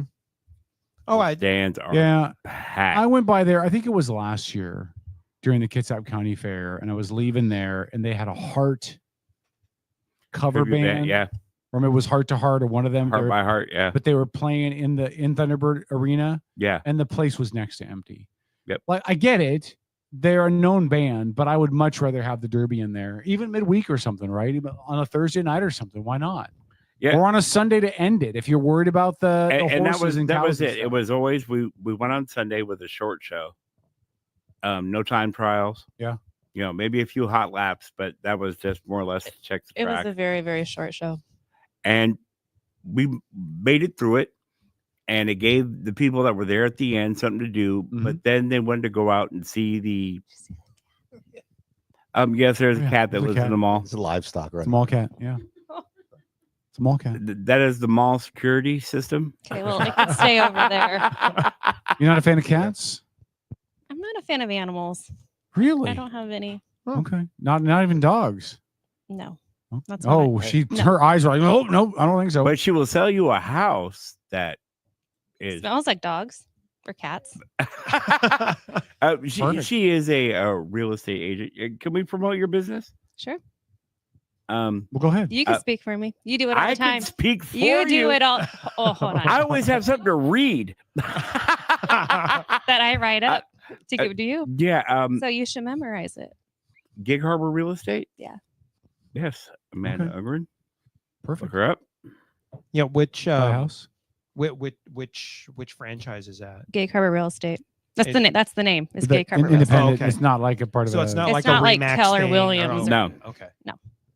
I won't go If- back to that. If that cover band, if the stands were that empty, it's not because it was the cover band. It's got to be the fair. Because I got to tell you, Clearwater's got their series, their summer series, and they're all cover bands, and that they're sold out already. I think for the whole summer. Yeah, there just wasn't a lot of people there when I walked by. Yeah, the the way family they just have went- the way they have it sectioned off and laid out, it was just horrible.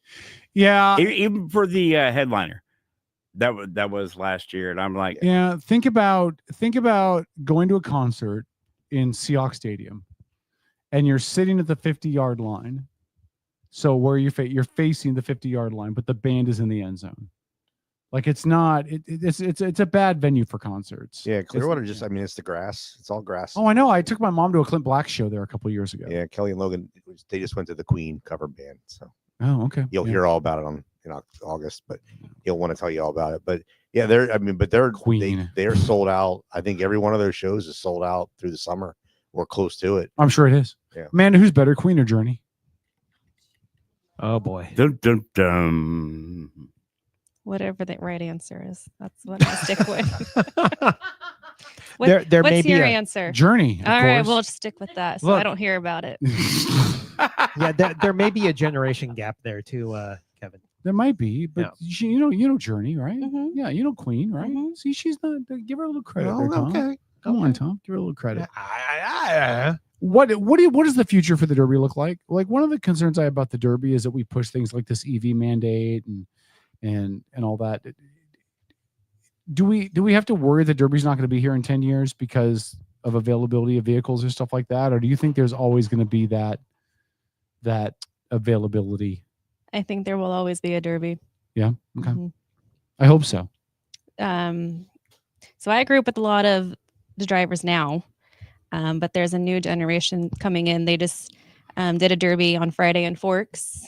A lot of the kids at Destruction Derby kids went up there and they were the top kids. 3. Yeah, they were the top 3. We got, I think, Rookie of the Year and like an upcoming driver award or something like that. So there's a whole other generation. And they've even changed that arena up there to where it was huge. They had a crowd. I remember seeing old videos. Yeah. Oh, I've never been. I've never been there either, but I've seen old pictures where it was just surrounded by a couple of logs and they were out there driving around on some mud. I thought that was Port Angeles.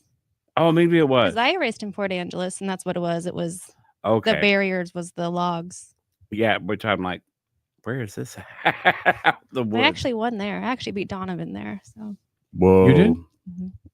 And Donovan, who's I always give him crap because I be like, you know what? I'm like, you know what though? And he's like, what? I'm like, you never beat me. And then Well, fun days are around the corner now, well, I have to give Donovan credit though, because he drives his sister's car better than his sister did. no, that's Dylan Pies. That's not Donovan. Oh, Donovan, Burr. Yeah. Sorry, I got Pies and Burr. I got Dylan's and Donovan's and mullets all mixed up. It's been a long day for Dennis. I'm not going to comment on Dylan and Allison, but the Pieses know how to drive.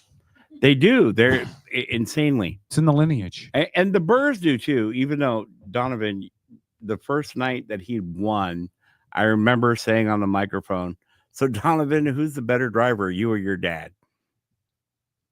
That was a long time ago. I don't remember that. And he's like, my dad. Yeah. He knew where his bread was buttered. He's one of my favorites to watch, but I'll always be Team Rich. Yeah. Who's Rich? His dad. Rich Burr. He was going to be here. He's one of the team captains for the next race. On the cancer race, yep. Okay. And that's cool. Some names I saw on there are some drivers I haven't seen in a while. Like? Rich. Okay, besides Rich, who else? Rich, Clayton Corey. So that's the son. Oh, it's the son? The son. Okay. I get confused because they both. But if you read the comments, it says Clayton Corey is coming back next year. The Rooster. The father and son. So The Rooster. Wow. I wish more of the older drivers came back. Yes, I would love to have a, I don't know, like a Hall of Fame night or something. Get some of the older drivers to come back. Any chance of adding more dates? For this year? No, not this year. I mean, obviously this year's set, but like in future years. Like the one thing I wish is that there were more So we derby don't nights. decide the dates. Is that all That's- up to the county and what they'll allow the you guys to have fair and- access? Yeah. yeah. That's, Well, Rick's got a big yard. You guys could have it in his yard. So you guys all downhill. That's right. You guys just ask for a set of dates, then you don't go and say, hey, we want 6 dates or So I don't really know. That's not my department. That's Okay. something the president. Right. And then they're like, here's the dates. And then we're like, okay, well, we Okay. plan for it. And getting Dan Pies on the show is It's like getting me to come on here. Yeah. What took you so long? Are we scary? Do you think we're going to be mean to you? Like what was up with that? I don't know. You just got me in a good mood. That's all. I guess so. You didn't say there was free drinks. That's Tom's Oh, department. Yeah, that's my You department. should have said that a long time ago. That's well, she'll be here every week now too. courtesy of Black Ring Spirit. That's right. Black Ring Spirits. If you are not drunk yet, you still have a shot. Black Ring Spirits. What's your website, Tom?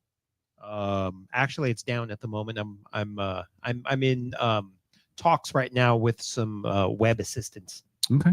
Or on Facebook at Black Ring. Yeah, that Facebook's the way to go. yeah, social media were super easy. Can to they find. order online? Is that legal for them to order and have you ship? We are legal to ship. Part of the problem we're working on right now is figuring out how to get the paywall integrated into our website, because it deals with our shipper that handles the ID check at the door, blah blah blah blah blah. So yeah.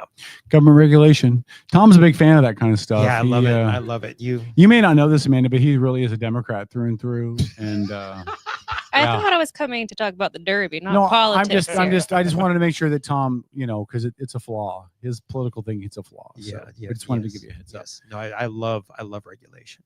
That's good. I thought we were talking about the Derby. All right. Or I'm going to walk out that door. Hey, if we're going to talk about the Derby, can we like eliminate some rules? Like? I don't know. I'm What just a rules do you wanna do? deregulation guy. I mean, Oh, stop it.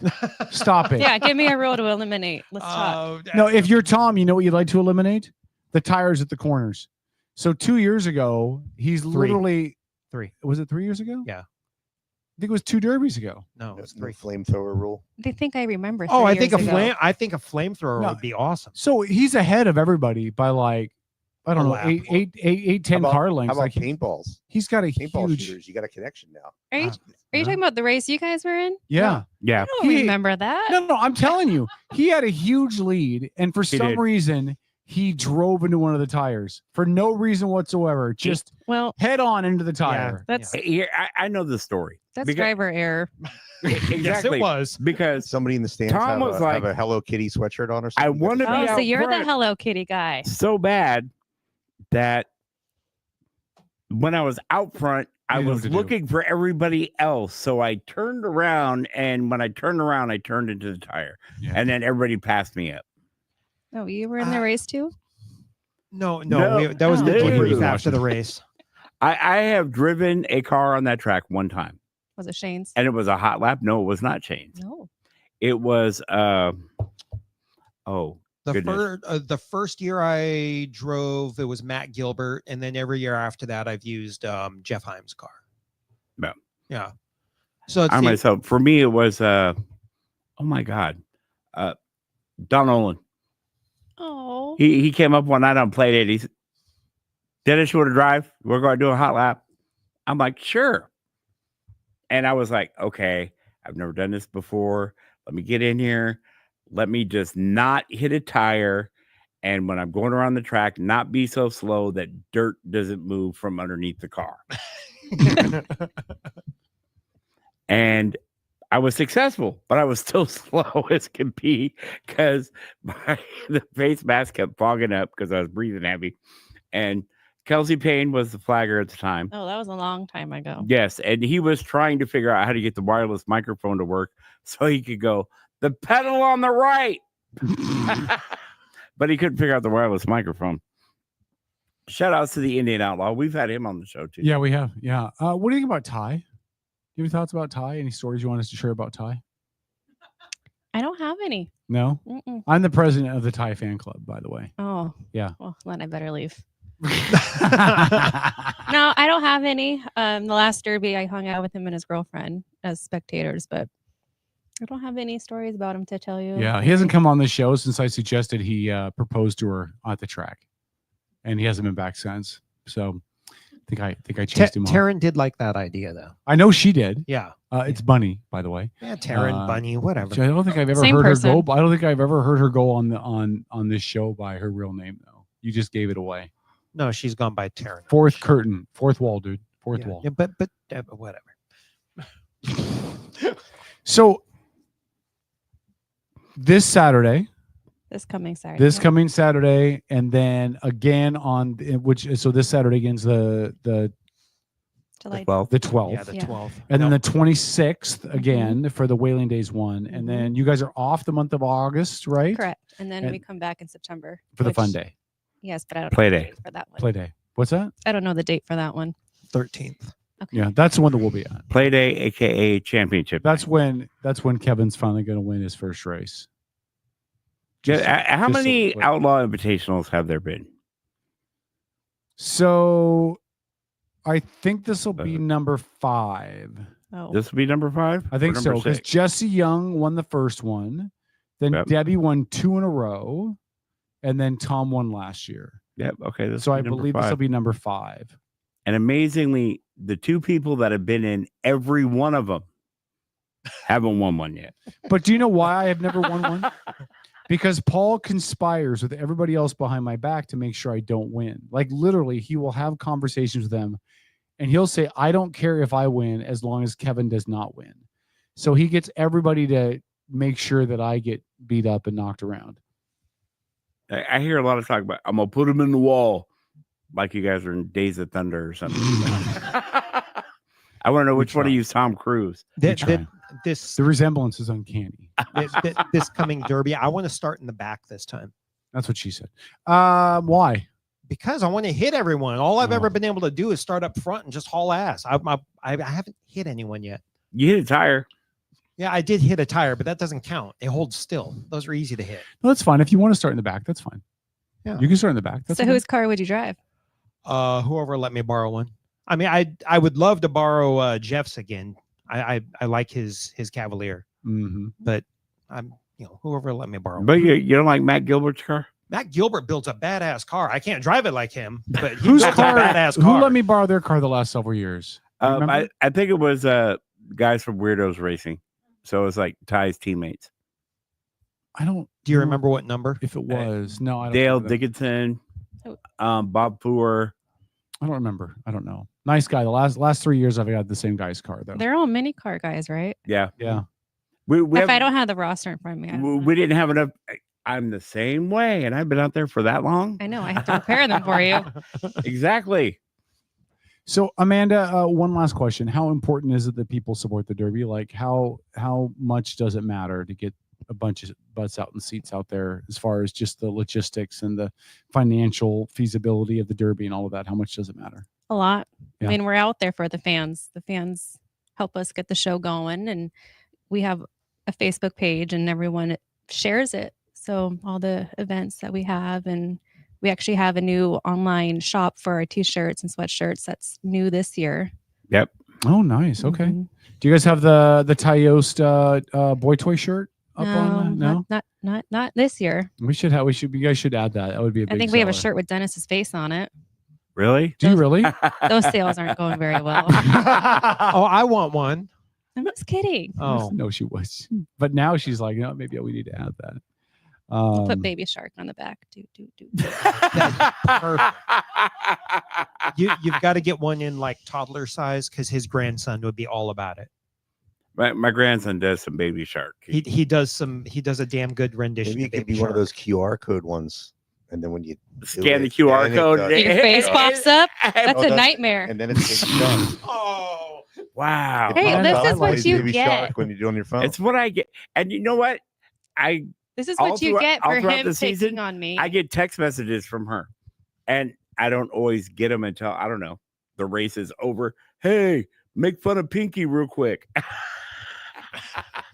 Well, I can't. Amanda and I might have started out as adversaries at the beginning of this interview, but I think we're going to be friends now. I think we're just going to team up on Dennis, and we'll just call it good.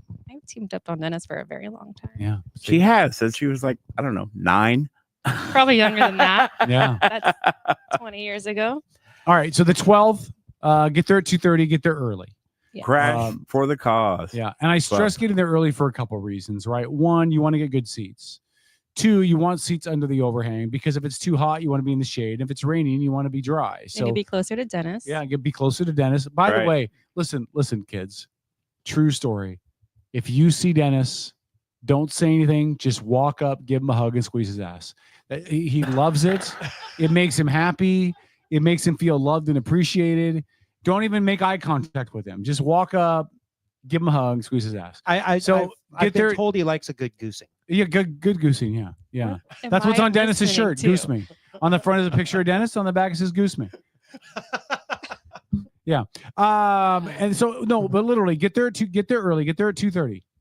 Pick out the spot you want, then go get your food. Because outside of watching people mangle their cars, the food is third place because Dennis is up there too.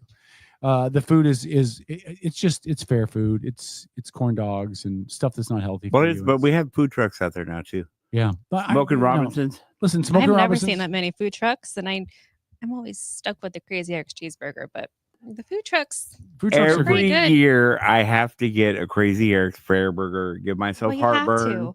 to.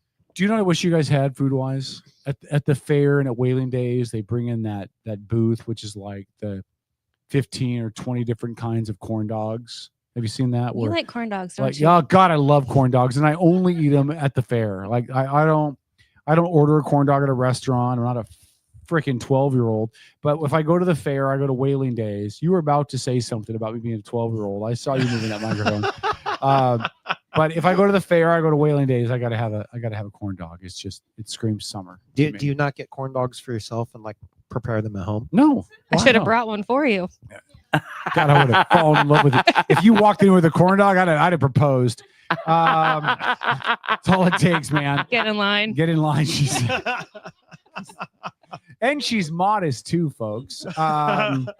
No, I don't eat mini corn dogs. I don't make corn dogs at home. No, you get corn dogs at the fair. But you guys need to like the World of Corn Dog stand out there. I would never miss a derby if you had the World of Corn Dog stand. Anyway, so get there at 2:30. Time trials at 4:30, which is a lot of fun to watch. And again, you got plenty of time to hang out, talk to people. You guys still open the pits early too, right? So fans that are there early can go in and see some of the vehicles before. Yep, and they just have to be out by, I think it was, I always say 3:45, but yeah. Yeah, but you can go back, take the kids back there. Kids love to see it. If you got little kids, take them back, let them see the cars. Take a Sharpie, and a lot of the drivers, they love to sign Yep. the shirts or Yeah. pictures or whatever. And if you don't get there early, you can always go on the track after the finale. Oh, I forgot about that. You can go down on the track after the finale? Yeah. Yeah. I didn't You know don't, that. you don't always want to, though. If Not when it's super muddy. Yeah, if it's Lake Thunderbird, it's no fun. Those are the Yeah, races go out. that I leave early for. The Walk through muddy some ones. Thunderbird soup. So really what I would encourage you to do is go on the 12th, support the cancer charity, and then go back on the 26th. I know it's Whaling Days weekend, but you can go there, you can do the whole derby thing, and you should be out in time to make it back to the Whaling Days to watch the drone show. It's highly possible. Yeah, because they're doing the drone show that night. But Have you that's all- tried it? The drone show? No, to go back and forth. No, I work at Whaling Days, so I don't. No. I'm literally there all weekend. He's like the host for the main. I'm the MC. I'm That's the voice right. of. I I'm the work voice on of- Whaling Days too. What's that? Said I work on Whaling Days too. What do you do at Whaling Days? No, not at Whaling. Oh no, Days, you okay? but I at the thought you meant Derby, you but- worked at Whaling Days before. No, you're at the Derby No, the whole time. when I go, I drink. Smart girl. I know. The beer garden at Whaling Days is in the best spot. You can watch the bands and drink at the same time. It's perfect. What's your drink? Beer? Yeah. That's beer's awful. Well, it depends. Someone needs Depends how many beers I have. Then I someone needs go to over to. Teach you how to drink real alcohol, like tequila or something. Rick, what do you drink? I don't do that. You don't drink tequila? Beer. Ugh. Why? Mm-mm. What do you drink? Beer. Beer? Yep. What kind of beer? It depends.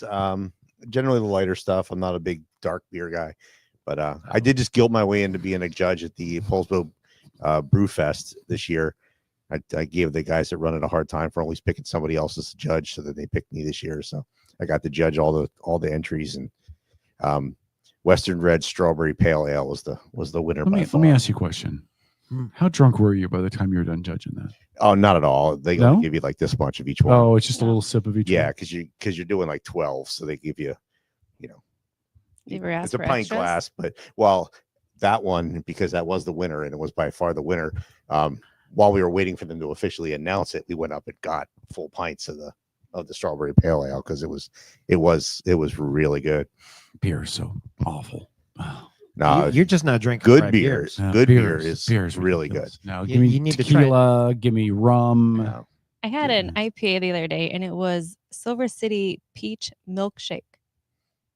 And I'm not an IPA kind of person. Yeah, milk. Oh, that's And the part it was that. the milkshake. It was like Yeah, no, there were actually a It's lot weird. of really good entries there, and they were from all over the place. But that one was by far the strawberry pale ale was by far the best. Nice. Okay. Amanda, I think you should come in again. I think you should be on the show again in 2 weeks, so that we can talk about the Whaling Days Whaling Days event. race. we didn't even talk about this race, but okay. Yeah, We're going to talk about this race in a second. Holy cow, I wasn't kicking you out the door. I'm trying to tease the next time you're going to be on the show. I didn't say yes to the next time. But you didn't say no. And the story of my life talking to women is if they don't say no, it means yes. Okay, I'm just kidding. Not me. Kidding. Just kidding. Talk about this race. What's the finale for this big shindig this week? It's the cancer event. So it's the Team Purple versus Team Pink. The proceeds go to St. Michael's Cancer Center in Silverdale. The hospital will be out at the race with the booth. So they're going to have, pamphlets about preventions and screenings and what you should do. We'll also have our event sponsor that night, Synergy Welding, there. Okay. And they also have a mini car team too. I just don't know the number. That's Dennis's department. Yeah, I don't remember I- either. But I don't have the I've announced it a lot this year. And then we're also gonna have one of the monster trucks out there.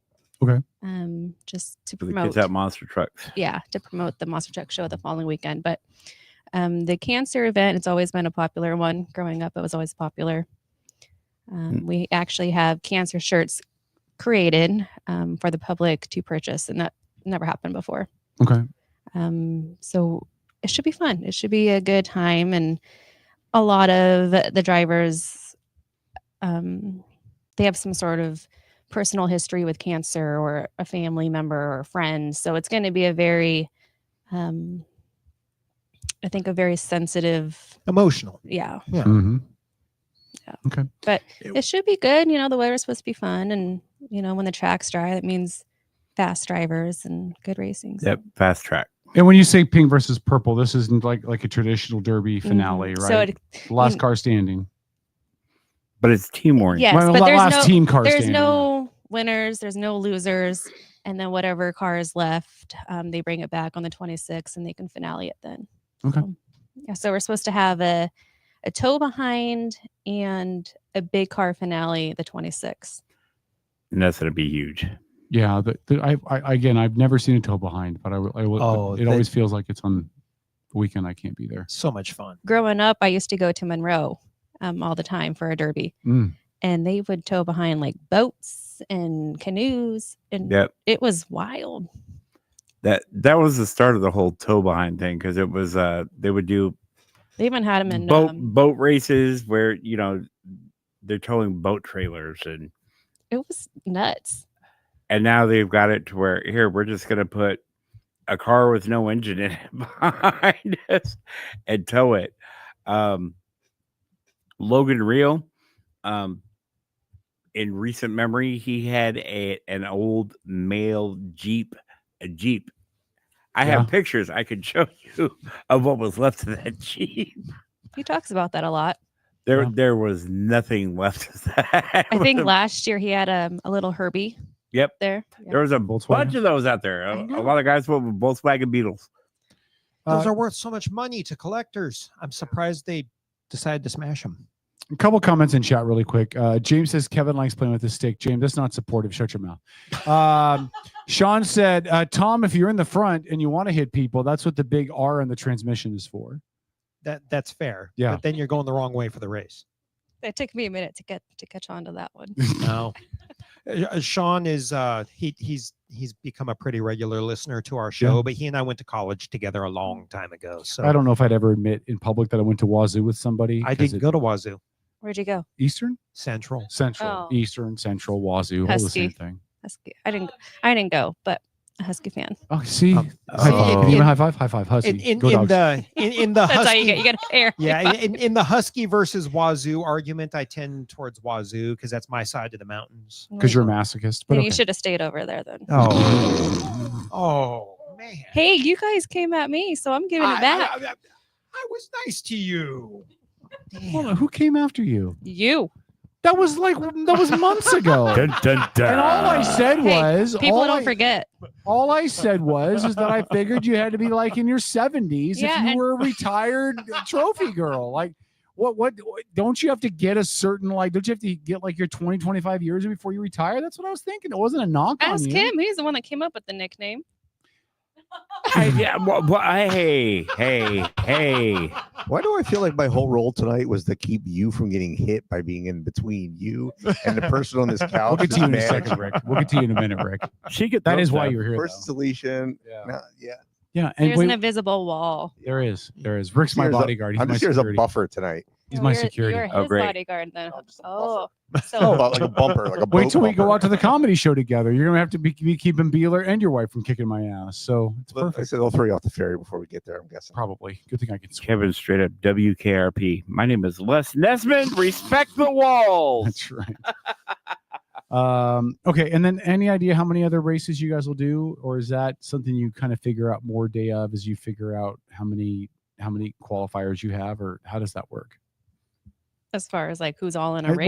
Well, or- as far as like how many races you're going to have on a given at a night in a given night, is that I think all the number of races are the same. but I never pay attention to that. I just walk. That's his department. He always has a list of. The way it breaks down, the A-dash, which is your top drivers from the time trials. Okay. And if there's enough cars, we will add a B-dash to it. Okay. Which will be the second group. Other than that, the only thing that will change is the Pittman sponsored races at the end. Okay. If we're in a hurt for time or we just have way too much time. If there's enough cars, we'll do a Pittman or powder puff race. Yeah. That's also depending on if the drivers want to let a Pittman driver. Right. Because some drivers get shown up by their Pittman. Like who? Like who? I can't name names, but I've seen it. Okay, what number? I can't name numbers Are you either. pleading the fifth? Yeah, that too. See, Amanda's trying to pin Dennis into a corner over here. That's what she's trying to do. Yeah. Okay, here. For all the crap that he has given me, who's your favorite big car driver? My favorite big car I haven't driver. given you that much crap, Amanda. I don't forget. All right. I'm on this side, Dennis. I can't help you. Oh, over I have there. a question for you too, so just wait. Yeah, this one carries a grudge there, Kevin. I guess so. That's really tough because I go back and I have Okay, who's your favorite? Because who's your favorite to watch to watch this season? I mean, currently right now, this season is tough because the names that you're used to seeing up at the top of the point bottom. spread they're not up there, and you've got Dylan Pies up ahead of his dad right now. Mm-hmm. And then what? Luke Sloman. Isn't he number one right now? Yeah, he's number one right now, and it's like if he's not now, he was before the last race. Like I said, I see the spreadsheets, and then I'm just that'll change. Yeah. But Luke Sloman, he's up top. He's fun to watch. James Irish. Yeah. Drive really good. Family. Always like to see Dan go out there and run well. Wait, which Dan? Pies. And Casey was fun for a lot of years. He's a little slow this year. James Irish's truck, the hood of that truck is so pretty. He's a very good. So he's family, and he's a badass driver. I'm gonna admit to that. Yeah, Irish Jeff Heim is Yeah. Jeff racing this year. If he gets his car done. He and Ty should both be at the next race. That's what I hear. I've seen him. I saw the Creature Cab getting some work done to it, and Ty is doing a big car this year. Oh yes. Okay. Oh yeah, duh. He was telling me about how he had to go to junior for a motor or something. I don't really. But he hasn't raced yet this year, right? Because he's still Nope. getting his car No. motor. Last time we talked to Ty, he was working on his car. Yeah, we have not had a race this year that had anybody for Weirdos Racing in a car. Really? Okay. Yeah. They've been at the track. Oh yeah, there was Bob Poor. He won last time. Yeah, Bob Poor got a couple wins, but other than that, there was nobody else. Jeff was I don't there. pay attention to mini I was cars there. really. So All right. We got 5 minutes left. What's your gotcha question for me? You've got something in mind. I see that. I'll save it for next time. What? Oh, well, hey, she Make just committed it to coming sweat. back. She just committed. She to did. She coming just back. said she'd come back. It's Yeah. perfect. I didn't say I'd come back. I said I'd save it for next time. Well, that would imply. That could be 10 years from now. Well, it's when you still- retire again. Yeah. Yeah. Okay. Okay. All right. Anything else about this weekend's event that is noteworthy that we haven't touched on? Anything that we should? I would assume there's going to be donation stations as well if people want to donate to the cause, in addition to Yes. to buying T-shirts and stuff like that. There'll be a way Yes. people can donate. Yeah. Most of the board, they're coming back from 4th of July weekend. So I was the only one here. So all those preparations, they're still in the works. Okay. But But it'll be a good time. I mean, it's going to be a blast. It's going to be a really good time for people. So yeah, it'll be fun. I'm excited to watch some fast racing. And for those that are interested in merch, go to look up Fingers Duke online. That's who's handling our T-shirts and shirts this year. They do good. And they're good taking gear. pre-orders for the cancer race. Yeah. So I think Monday is the final day to order them to get them at the track on time. So you can either pick them up at the track, you can pick them up from their shop, or they can ship it to you. There's 3 designs of shirts right now. There's the KDDA logo that we always use.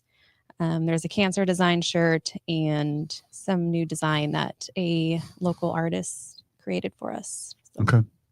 Cool. Yeah. That's awesome. And I love the fact that you guys are giving the proceeds back to St. Michael's. So it's local and it's an impactful charity that makes a lot of difference in people's lives in the community. So that's pretty cool. Yeah, I had a meeting with them. I think it was last week, and they were just hooting for it. They were like, "So, what does that mean by D-Derby? Like, do you know anybody that does it? Do you know anybody that races in it? Like, who's your favorite?" And I'm like, "Okay, hold on. I'm not going to tell you who my favorite is, so don't ask me." But they're like, "Have you ever done it?" And when I said, "Yeah," they're like, "What do you mean? Are you sure? Are you okay?" And I'm like, "I'm fine. Are you okay? I'm just a girl that likes to race cars, I guess." Have you ever done it? You're gonna have to take one of them out in the car, like during time trials or something. Just drag one of the St. Michael's people out there in a car for a time trial or something, just so they can get a feel for it. We did bring that up. Yeah. So that was a prior conversation. Me and Thomas, who's also on the board, we went there and spoke to them, and it was brought up that, if there's a driver willing to put them in a passenger seat, take them out for the time trials or a race, or have a St. Michael's cancer heat race. Mm-hmm. So we'll be bringing that up at the meeting this week. But Well, listen, I've given you a lot of crap in the past. I'll probably do it again. Are we even? Are we probably good? do it again. No, you didn't ask me the question you were going to ask me. I feel like I'm missing out on something. But I will Dennis say, knows how I am, so that could be a good question or a bad question. You never know. now I want to know even more. Jesus. Way to trigger the guy. God bless it. No, but I love everything you guys do. Like just the Derby itself, the environment, the camaraderie, the family feeling you get when you get down there. There's very few things you can still do that isn't going to set your family back like a second mortgage. And you can take your whole family to the Derby. It's affordable. You can have a good time. The food's not expensive. It's a great environment. I just encourage you guys to go down there, have a good time with it, enjoy it. It's a fan favorite is the Derby. Yeah, do it. And we have a brand new sound system this year. Yeah, and if you see Amanda, tell her hello. Tell her thanks for being nice to K-Dog and not punch him into the throat. Remember, if you see Dennis, to give him a hug and squeeze his butt. It's all he really wants. I guess we're in this together, Dennis. No, I didn't tell anybody to squeeze your butt. I know better than that. Thank God. You would hit me with a chair. I would hit you with more than just a chair. She'd be in the parking lot when we end the show trying to run me over. Amanda, thank you for coming in. This was fun. Will you come in again sometime? Yeah. Okay, perfect. Yeah, she has a question to ask you, remember? Yeah, I'm not going to wait. Who knows? I might call it in. That's perfect. That's You can true. video in whenever you want to. That's totally fine. You're welcome whenever. Okay, in 10 years. Got it. Perfect. Perfect. Great. I got to mark my calendar. Write it down, Dennis. Write it down. 10 years from today. All right. So again, just to recap. So coming up this Saturday, doors open at 2:30. Time trials at 4:30. Racing starts about 5:15-ish, give or take.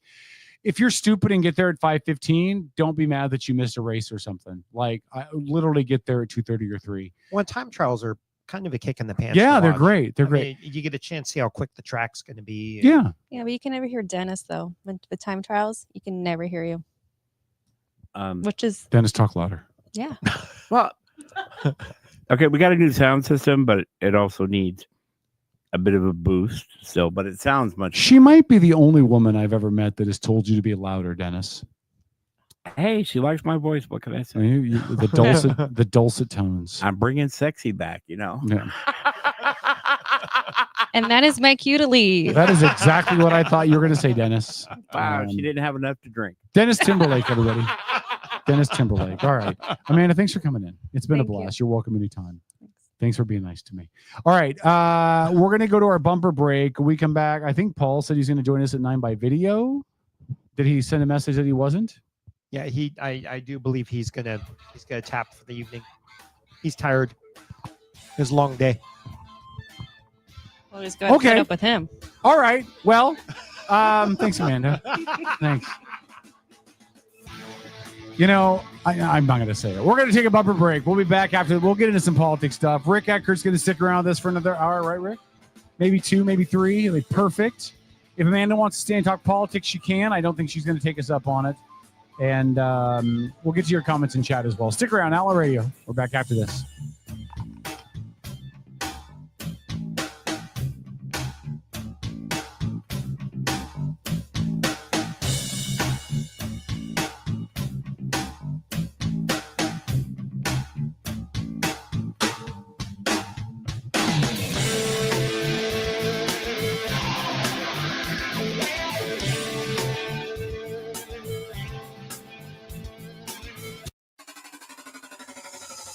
on a recent episode of the Outlaw Radio Network. Some of our listeners even appreciated you dumbing it down for them. So, on behalf Sometimes of Paul, I have to thank you. mansplain for people like. By the way, mansplaining is when men explain things to a woman in a condescending tone. I just mansplaining. That's the Outlaw Radio Network Sunday nights at their new time from 6 to 10.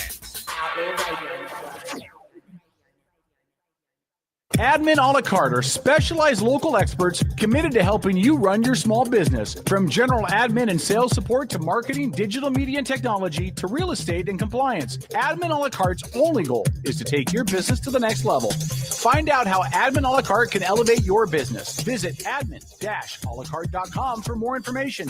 That's admin-alacarte.com. Admin a la carte. Your business doesn't fit into a box. Why should you have to? Are you ready to elevate your spirits? Look no further than Black Rain Spirits, your local craft distillery nestled in Town Square Mall. Indulge in the smooth richness of our handcrafted spirits, meticulously distilled to perfection. Whether you prefer the bold kick of our bourbon or the subtle sophistication of our gin, Black Rain Spirits has something for every palate. Visit us today at Town Square Mall and experience the essence of true craftsmanship. Black Rain Spirits, where passion is perfection, unconventionally traditional. You older people, I know you're getting a little edgy right now, but you better get into me because I don't want to bum you out, but I'm the future of America. This is the Outlaw Radio Network. Good evening, my fellow citizens. It's kind of stony, huh? It's the real thing. A radio signal from another world. The United States government presents The Outlaw Radio Network. Outlaw Radio Network. To provide guidance to mankind.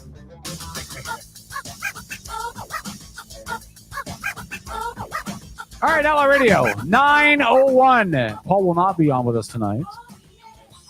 I want to throw out prayers for Paul. He has a rare medical condition. All the iron in his blood has sank to his ass and turned to lead. So he's going to be resting tonight. So we hope you're feeling all right, buddy. We love you, and we'll see you when we see you. Okay, Rick in studio. Tom is here. He went to go use the little boy's room. Again, I'm not going to talk about what happened in Texas. There's no positive conversation to be had about that yet. We know all the bad stuff. We don't have enough information to blame yet. That information is coming. We might have some next Sunday. But what we don't have is information to allow us to blame anything tonight. There are some things that happen in this world that are strict acts of God, and you cannot blame anybody for. This might be one of them. Now, maybe there's other stuff to consider. Trump did make FEMA cuts. A whole bunch of other stuff that could come into play. It's just too early to hypothesize about who's responsible for what. I don't believe the federal government moves that fast. Like Donald Trump gets elected in January, the budget just recently gets passed, and that would have made a difference. I'm just not sure about that. Not that it won't make a difference a year or 2 years or 5 years down the road, but I don't think today Trump's actions probably played much of an impact on what happened in Texas. Now, I was reading this area has apparently been at risk for severe flash floods for a long time. There was an article on CNN talking about how the county had talked about putting in a flood warning system at one point, specifically for the area that got hit the hardest. Yeah. Had money put aside to study it the whole bit, and then it just never happened. So this has been coming, I guess, for a little while, this risk. So yeah, I don't think, like you said, it's we both know the federal government doesn't move that fast. Video's fixing it, by the way, just for the people who didn't know. I turned it on. I was a little slow. Yeah, I think this is just one of those areas that's been, and it sounded like the storm that hit was really fast and really severe, like in a very short period of time. So there was warnings put out, but it just wasn't, people didn't have time to do anything. Yeah. It was just, it came so fast that they couldn't get out of the way. Yep. Again, there's just things that happen that are not, they're not blamable. They're acts of God. There are things that happen that are unforeseen that nobody can account for. And you can always Monday morning quarterback it afterwards and be like, well, we should have had an early warning system, or, oh, we shouldn't have let them count. But you can do all of that, but it is not, it's not productive. Well, there's a difference between the damage from the storm, flash floods and stuff, Mhm. and then the response of infrastructure after the storm, right? So if the damage after the storm and loss of life and injury and all that isn't properly managed, okay, then we have someone to point fingers at. Say, recovery. You versus screwed planning. up, right? But it's a storm. Yeah, it's a storm. Yeah, I've emergency management. I look at it like insurance. It's the Mhm. kind of thing that you don't want to do. You hope you never use it, but you want to do it because by the time you realize you need it, it's too late. Yeah. So you have to do it. You have to plan for it. And again, you just hope you never, ever, ever have to use it. Yeah. Robert said it'll be Trump's fault by Monday morning. I don't know yet. Like there has been a lot of media blaming Trump. I don't think, not that I've seen, but I've seen a lot of individuals blaming Trump. We'll see. I don't know. Now, do you blame Trump or do you blame Abbott? I'm not prepared to blame anybody. I think it is premature today to blame anybody. It's a storm. Yeah, it's a storm. Yeah. And let's wait and see what date we find out. Right. Disaster response, Yeah. that kind of thing. If we find out information about, the budgets for these were gutted, we didn't have search and rescue, ... then I think you can start to draw conclusions. But I don't think you can draw conclusions now. No. And I think anybody who thinks that they have an answer doesn't have an answer, and they're fear mongering, hate mongering, and pushing an agenda, one way or the other, right? And so we'll see what happens. I've had friends already talking about the National Weather Service and saying, "Oh, Trump is going to cut the National Weather Service, and therefore it's a fault." And the National Weather Service put warnings out for this. Yeah. And it was just, again, it was too much, too fast, too late. Well, and again, So- and the federal government doesn't work that fast. Yeah. It's not like Trump showed up in office 6 months ago, snaps his fingers, and money goes away. That's not how it works. Well, there's appropriations and budgets. The budget that Trump's in charge of is not the budget we're living in right now. That's why they pass budgets to get us here. Well, we don't pass budgets anymore anyway. We do continuing resolutions, but right. Well, that's true too. Yeah. But it's called a flash flood for a reason, because it's fast and unplanned, and it's the nature of what happened is that it's fast and quick, and rushes through in a small area, and you can't get out of its way. And I think that's everything I've read. That's what happened. Is just this is an area that was just, and now it could be overdeveloped. It could be poor planning in advance. I mean, but we I don't mean know. that part of the country sees flash floods a fair bit. Parts of Texas, parts of Arizona, parts of Utah, anywhere that is tends to be arid is prone to flash floods. And there's parts in the right conditions. There's parts of Texas that are seeing it now. It didn't used to see it, right? Because they've overdeveloped and they've replaced a lot there's of that. permeable land with Right. impermeable surfaces, so Right. the water doesn't get absorbed like it used to. And so there is planning that could have be contributing factors to this, and it could just be geography and nature. I mean, Yep. All right. We'll change subject. Listen, ladies and gentlemen, this is another example of Republicans doing what they do best, eating themselves. Elon Musk has come out and announced he's going to form his own political party. So again, let's just connect the dots. Like a month ago, maybe a little more, I don't remember exactly when he left the Trump administration, but a month ago-ish, Elon Musk was Trump's buddy. They had an agenda. They had a plan. They were working on stuff together. They were connected at the hip. Like literally there were sitcom montages of the two of them doing things together, like eating ice cream and riding bicycles and counting stars. Like a month later, Elon is so mad at Trump about the big, beautiful bill that now Elon wants to start his own political party and primary people against people who voted for the bill. This is what, and I'm not even going to comment so much about Elon because I don't think his plan to form his own party is going to amount to squat. Here's the problem, right? Yes. Because there's been other attempts to start other parties, Yep, right? there has been, Andrew Yang and the Forward Party, that kind of stuff. Ross Perot back in the 90s. Right. There's always been these third parties with somebody big money behind them. Right here, well, there's big money, and then there's Elon Musk money. Yeah, and I think that is the one part of the conversation. This is the first I've heard that Elon wants to start his own party. I mean, I've literally not caught any of this until right now. Well, let me read this to you. This is off of CNN just for context. Okay. Billionaire Elon Musk said on Saturday he's forming a third political party after a dramatic falling out with Donald Trump, indicating he will make good on threats he made if the president's domestic policy bill became law. Quote, when it comes to bankrupting our country with waste and graft, we live in a one-party system, not a democracy, Trump's former first buddy said on his social media platform X. Today, quote continues, today, the America Party is formed to give you back your freedom. Otherwise known as the Billionaires Club. Yeah. Mark he started- Cuban, too. He started saying this when the bill left the House Mm-hmm. and went to the Senate is when he started. But yeah, the other ones didn't have his level of money. They had a lot, Right. but the other ones also had a much more significant level of stability and consistency than Musk shows. What- So I think the follow through was present with Yang and Perot and some of those guys that Musk doesn't seem to have. He at least in this arena, business wise and tech wise, he follows through. But Right. in this, it's what's he mad about today? What's upset? What's he on today? I don't know. I'll be. I don't know curious if to see where it goes. he'll still be thinking about this by the time the primaries roll around. Well, Or and the he'll be other onto thing is something new. the other thing too with Perot and with Yang, they had other smart people with them. You know, it wasn't just Yang, it wasn't just Perot, it was other smart people behind it to help escalate it. And this one feels like it's Musk's thing all the way around without a lot of people to support him.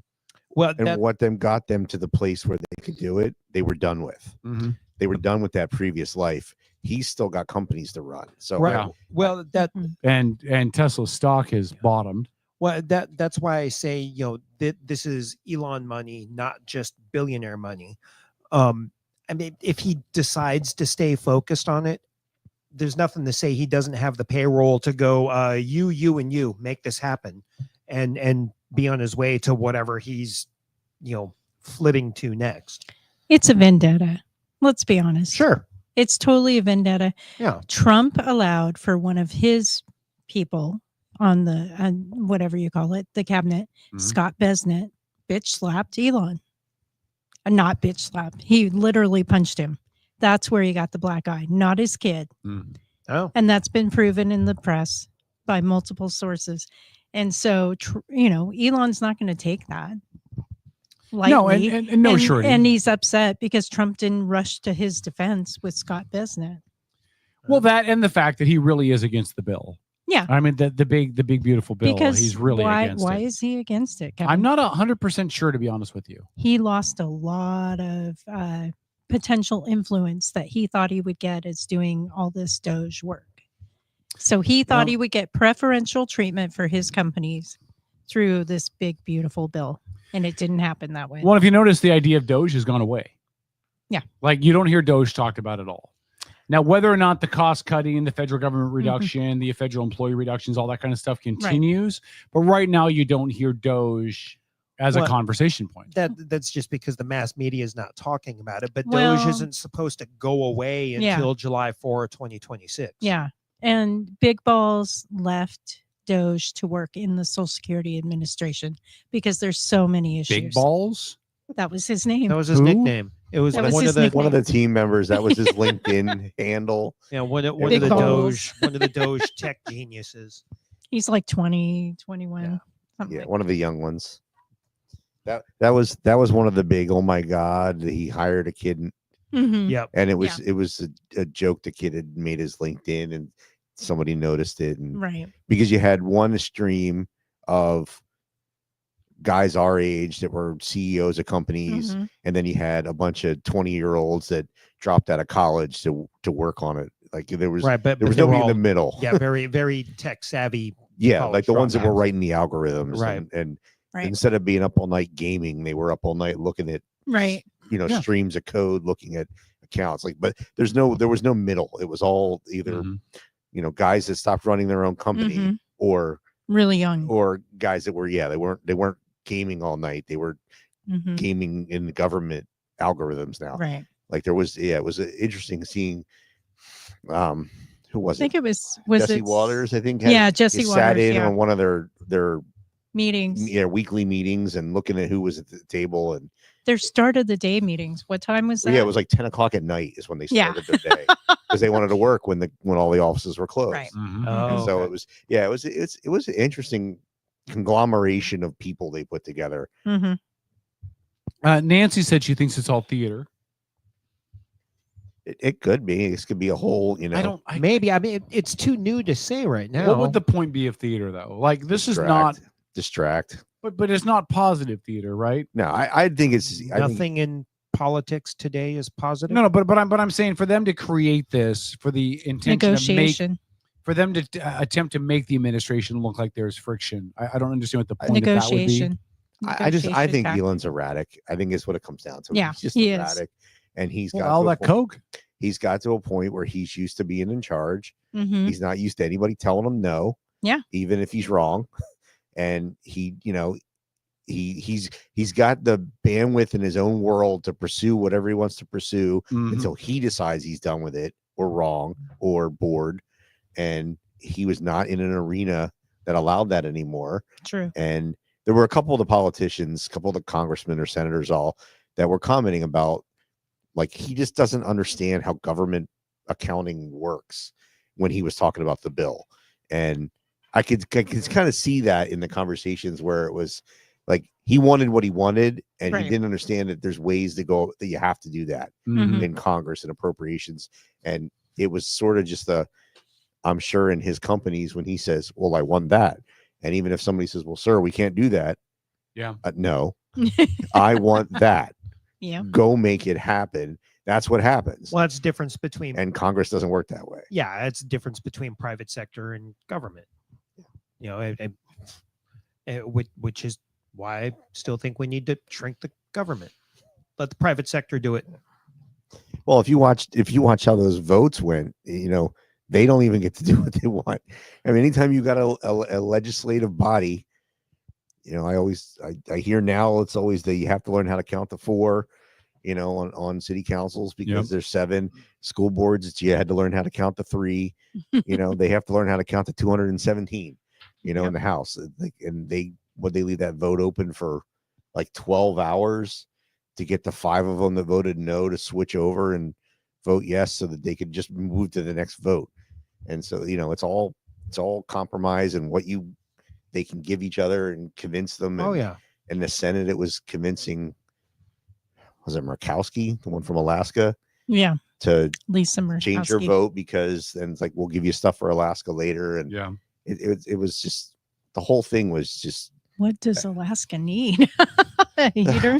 What I read Yeah, heater. and yeah, no, a it big had to do fence to keep the Canadians out. It had to do with Medicaid And the Russians. or Medicare. I Oh, think with mhm. Alaska, and I haven't read a lot of good stuff on this either way because everything I've read has been from one side or the other. Mhm, I haven't read any good account of this bill that wasn't partisan, either for or against, and so I really don't know how I feel about it. But with her, what I read was it was things about Medicare, Mhm. and that she wanted something different for Alaska for Medicare, and it wasn't in there, and Mhm. so even in the end, I don't know if it got in there or if it was a later promise or what, but Yeah. she just switched her back. I know there was one thing that I think kind of crosses party lines. They were going to sell off quite a large number of acreage of national land. And it was proposed by the Utah senator, I think it was. Yeah, or but Representative he wanted a Lee. provision that it had to be sold to Americans, and it had to be sold. It couldn't be sold to large property like development companies. Right. And he couldn't get that. Like they had to drop it down, and then he took it out completely because he couldn't Yeah. get enough people And they, behind him. yeah. And there were, I mean, the switchboard was flooded with that and the suppressors. So, Yeah. yeah. Well, look, it's there is one. If you're Trump, Mhm. there's a positive in this. If, as I expect, a lot of this Doge stuff starts getting overturned by the courts, Trump can come back and say, "Well, that was Elon. He Oh, clearly really? he You think- clearly didn't know how the game worked. He didn't understand, or whatever." Like there's some ability to shift some blame off of this, and I do think some of this stuff will get overturned. The courts have already overturned some stuff. Trump tried to limit some stuff with the unions and federal agencies that got overturned a week and a half ago or so.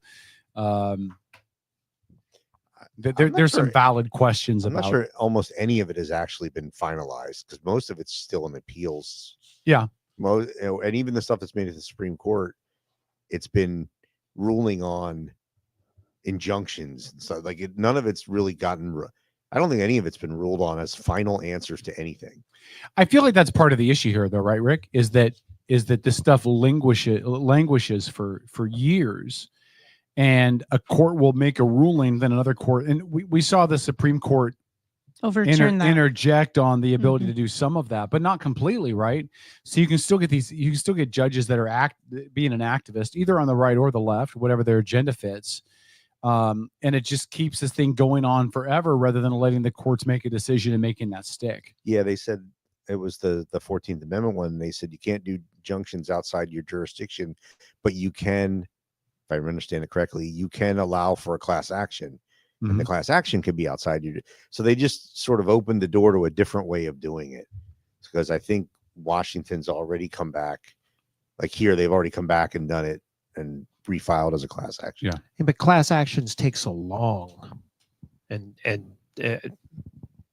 Yep, and that would be Washington State. Spend that taxpayer money. And all of these, I mean, that's the problem of every one of these is because it has to go up to the Supreme Court. Because it's being done in different states and different levels, and it's between the government and, well, the federal government and state government or what. Yep. They're all going to end up at the Supreme Court, and that's why a couple of weeks back, I had made a comment, and said about I really think a lot of these, I honestly don't even think in the end the administration is seeking a specific outcome on the specific issue. He's trying to, and the group they're trying to redefine where the limits of authority are. And so they're picking different issues that are pushing it because they want to redefine where the executive with the legislative and judicial authorities lay, because it's gotten so blurry over the decades, and the government's gotten so big, and things have been, and there's laws that aren't necessarily being followed anymore, and agencies are doing things that weren't in their original chapters. Are you saying we should deregulate? Not necessarily, because some of it's good. But Tom was looking for a friend. I know. We need to get we need to get them back into their correct race bowls. Yeah. And I think that's part of the problem is, so I think a lot of these lawsuits honestly are designed to redraw the lines of where are they supposed to be. And some of it's in the education world, some of it's in the political world, some of, they're just, and that's why it's not across the board. That's why they're targeted. That's why they're picking certain states for certain things and certain colleges for certain things. They don't need them across the board. They just need one of each of these things to get to the Supreme Court, get ruled on, and then it becomes case law across all of it. Yeah, true. Yeah. Well, and here's the Robert made a comment I'll read in a second, but here's the issue that I worry about, and I've mentioned this on the show before, is that we're going through a 4-year growing pain as a nation as we adapt these laws and these new regulations or removal of regulations or whatever. And it's going to be all for nothing, because in 2028, let's say we elect a Democrat president, a Democrat Party president. Don't say it. I'm not even going to mention who, but let's say it's somebody from the Democratic Party that wins the presidency. All this stuff is going to be torn apart and redone again.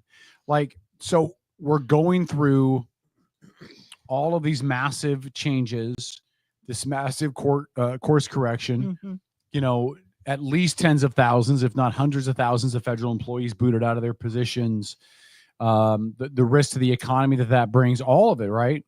For what? So that in 3.5 years, we have a new president that's from the Democrat Party that goes and just puts everything back to the way it was. But that's my concern. But that's not how the political pendulum swings. It very, very seldom is.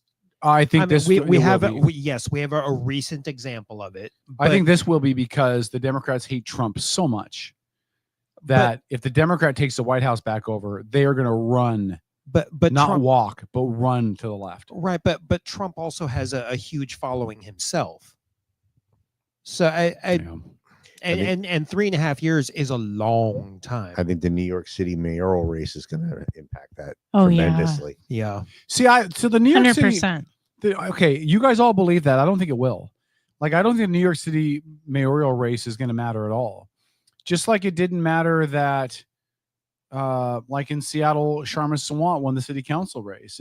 People said, well, that means that we're going to start to see Washington State politics go to socialist candidates. And I said, no, it's never going to happen. It's a one-off. Oh, the scales are totally different.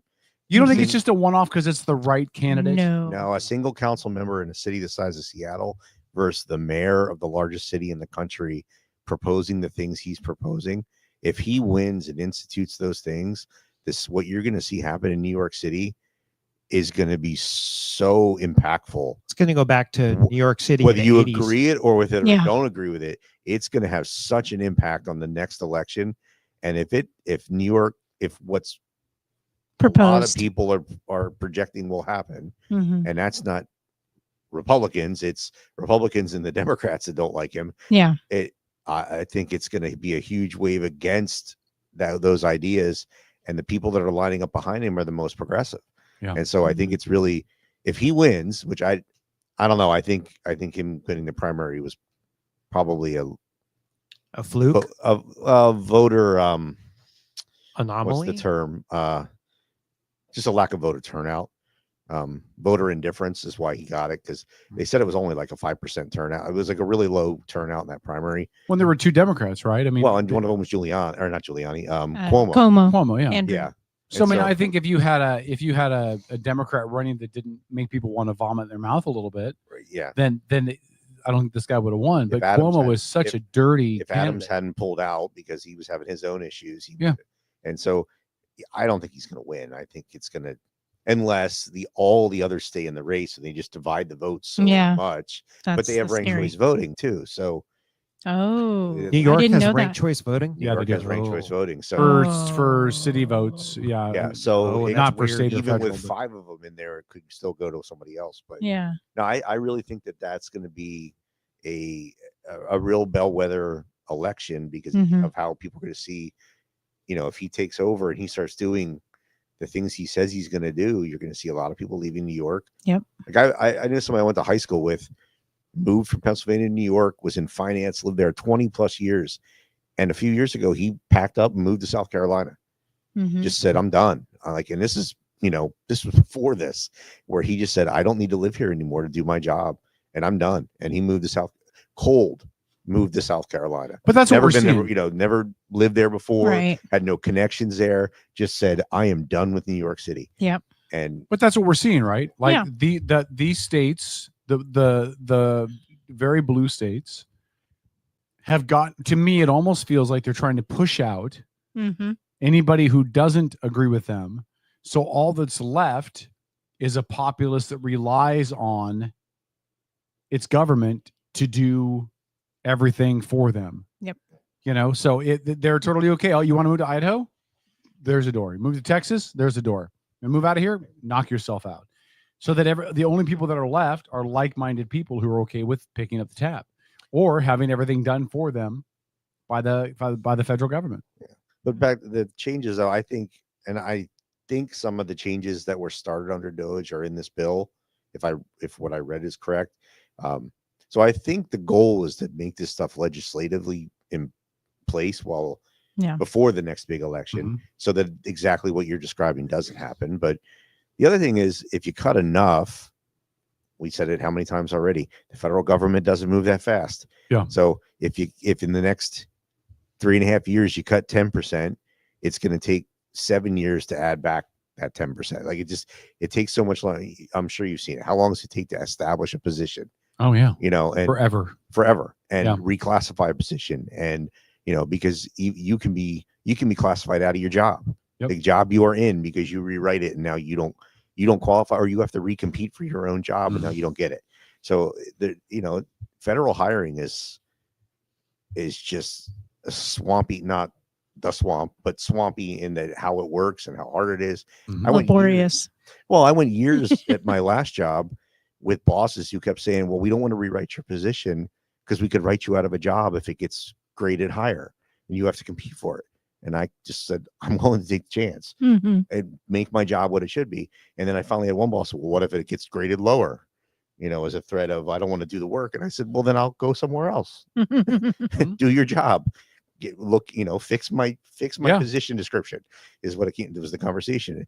But it takes years. Literally, I was at that job 6 years, and back before the old evaluation system we have, we used to do it. It used to say, "Is your position description accurate? Yes or no?" Every single year, no. Yeah. And every single year was a conversation of, why do you keep marking no? Because it's not accurate. And it took me leaving to a new job for them to recognize that they probably should fix it. Yeah. I mean, the government moves slow. Very, very slowly and not very well. Yeah.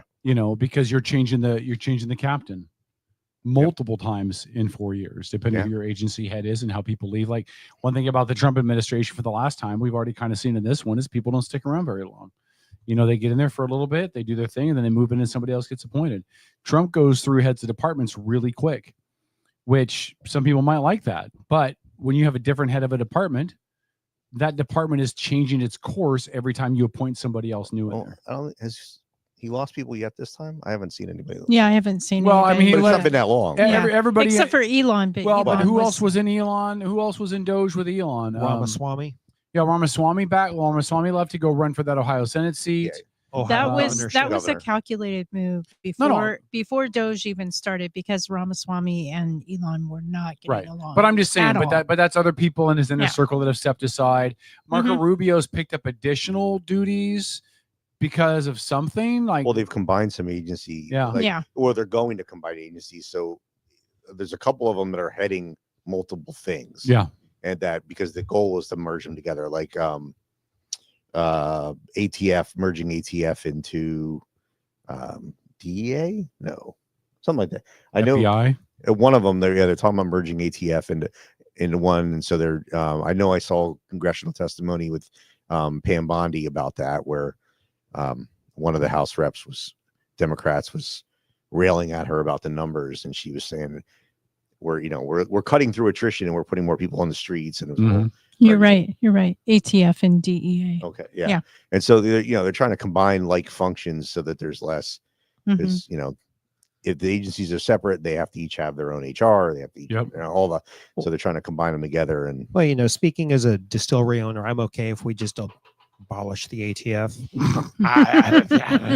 Breaking news: Tom would like to see a little less federal regulation. I know that shocks all of you listening to the show. If you've been listening for a couple of years, that just blew your mind. But Tom is not a fan of federal regulation or state. But listen, I'm going to get back to the point I started with. This is another example of Republicans doing what Republicans do really well, which is go after each other loudly and publicly and in the press. And the Democrats don't do that. And it is, maybe it's because the left media is going to jump on this stuff like a dog on a bone because it's negative press for the right. But I think there's something to be said about how the different parties handle this stuff. The Democrats do not, I'm sure that they bicker with themselves behind closed doors, but you don't see it publicly. You did not see a whole bunch of negative press about Biden v. Kamala v. AOC v. Rashida Tlaib v. If they have those, they keep them behind closed doors. And the Republicans, for whatever reason, on a national level, are not, even on a local level. We talked about the local stuff here too. It just feels like they're not willing to keep this under wraps and handle it in the boardrooms. They want to handle it on the front page of some internet site. Yeah.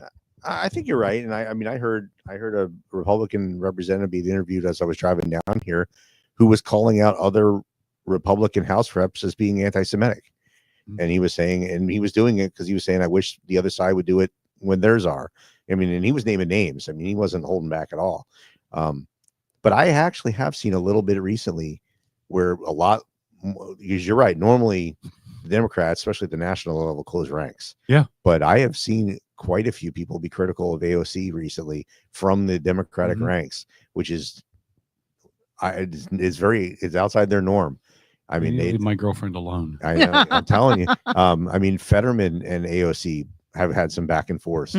But he's about to leave to go to Republican Party, isn't he? I mean, that's a rumor I keep hearing. He's pretty liberal. I don't see him leaving. He strikes me as just a very blunt, common sense, moderate, blunt. Well, some of his views are pretty pretty progressive. Are they pretty? Yeah, Okay. I don't. I haven't seen anything super crazy. He's out of just him, but I also don't follow prior him. to the stroke. blunt. Yeah. Like he came out the other day. I saw a news clip where he was saying, "Look, we all know how we're going to vote. Holding this vote open in the Senate is just stupid. And I've just missed my whole beach vacation with my family. They're Mhm. going to be back before we get done. I just want to vote and go home." Like it was Yeah. a very He just did. out blunt Yeah. common sense. Like, I don't care anymore. I'm tired and I just want to go home because we all know at the end of the day how we're going to vote. This is stupid. He needs to wear one of those shirts that say 0 fucks given. Yeah, like No, really. I Yeah. mean, Fetterman, because he just doesn't care. Yeah. He wants to get away from the pomp and circumstance and the play of it all and just do the job. And that, I mean, people say that he changed with the stroke. That might be what he changed. Is his filter's gone? Yeah, is where Mhm. he Yeah. just doesn't hold back anymore. But there has been some. There's been I have seen more recently in because like the impeachment. You know, they Which one? The attempted impeachment recently. Okay. Where AOC was trying to do articles of impeachment, Right. and there were other House Democrats saying, "No, we don't have time for this." Yeah. And so, I mean, that was a very unusual break. Like that you had him on record saying that about, because you get a couple of them that just drop articles of impeachment every other day. But you know, that one was different. But That was a structured decision by AOC. That was an intentional decision to put her name out there tied to something against Trump. Mhm. She will be a candidate for president in 2028. No, hold on. I mean, she's going to run for the nomination. Like, Okay. I think that's a foregone conclusion. AOC is going to run for the nomination. Based on And what though?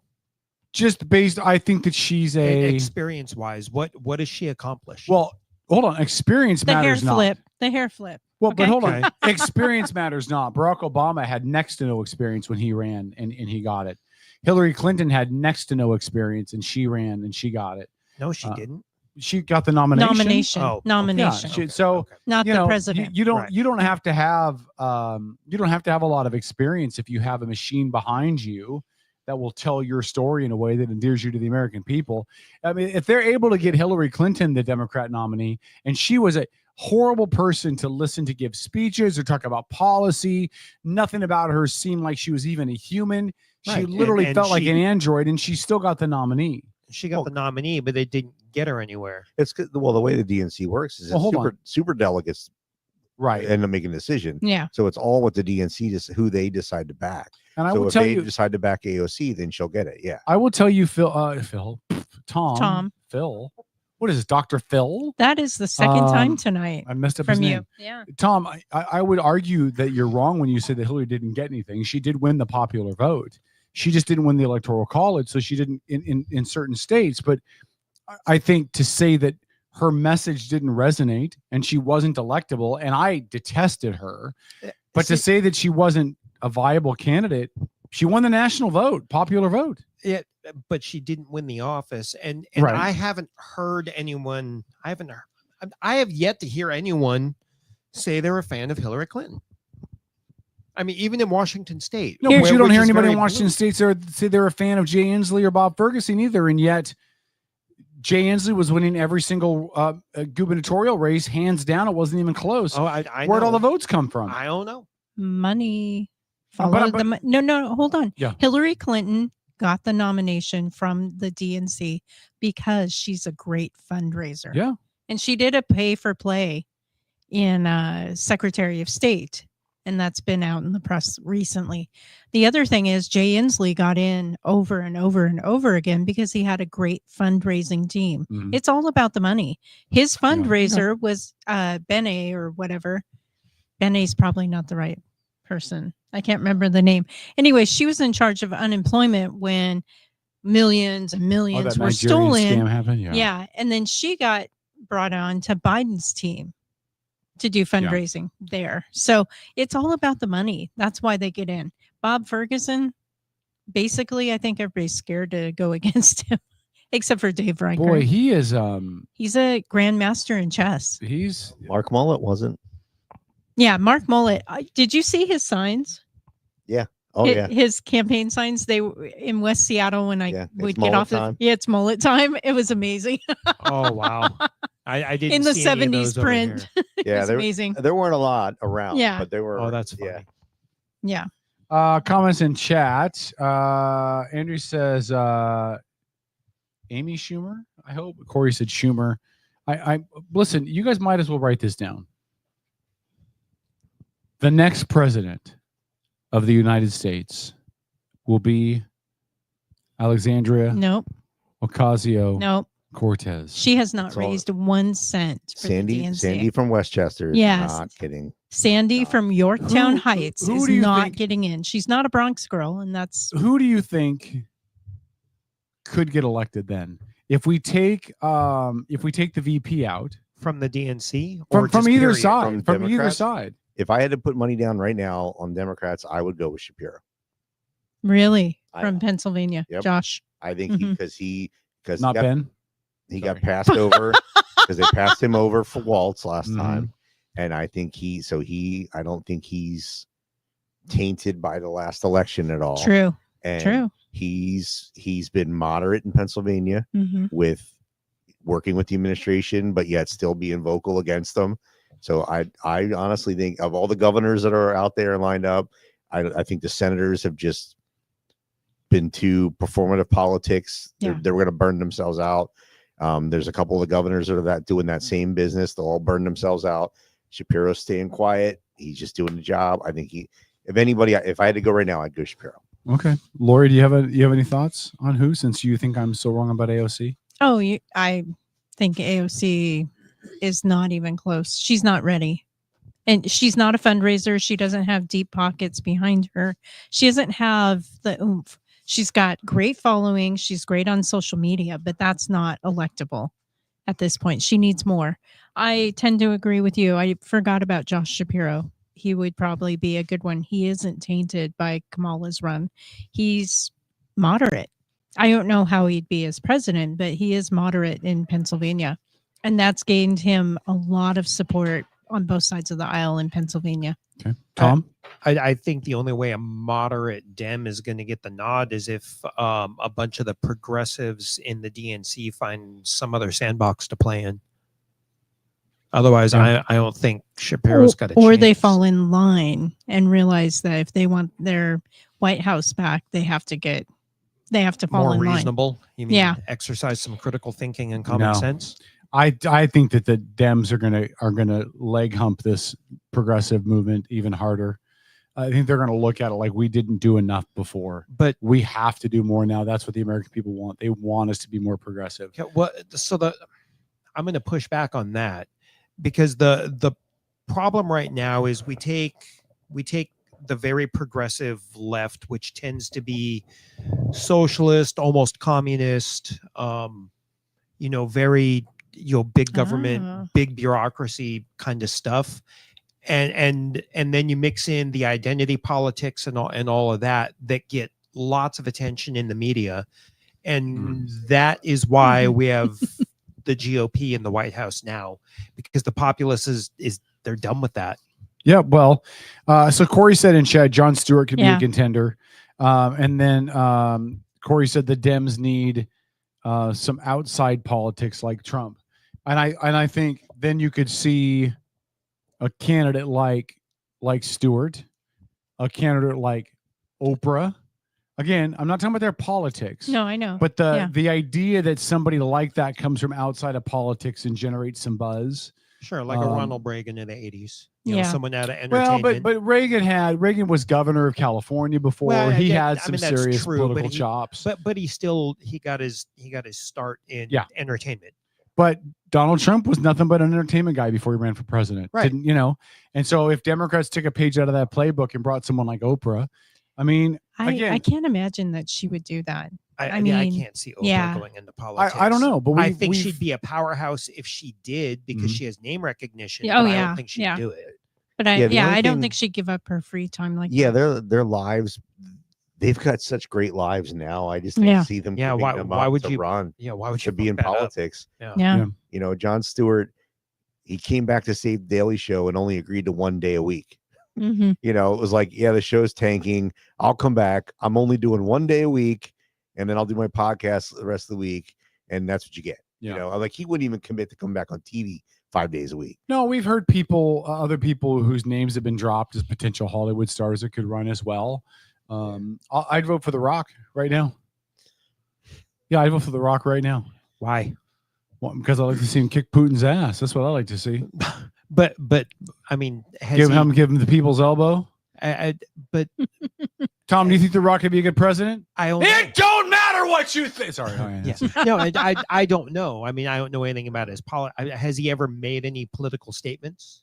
Not really. Okay. No. The other problem with the entertainment people coming out is look what happened to what's his name from Saturday Night Live that became the senator.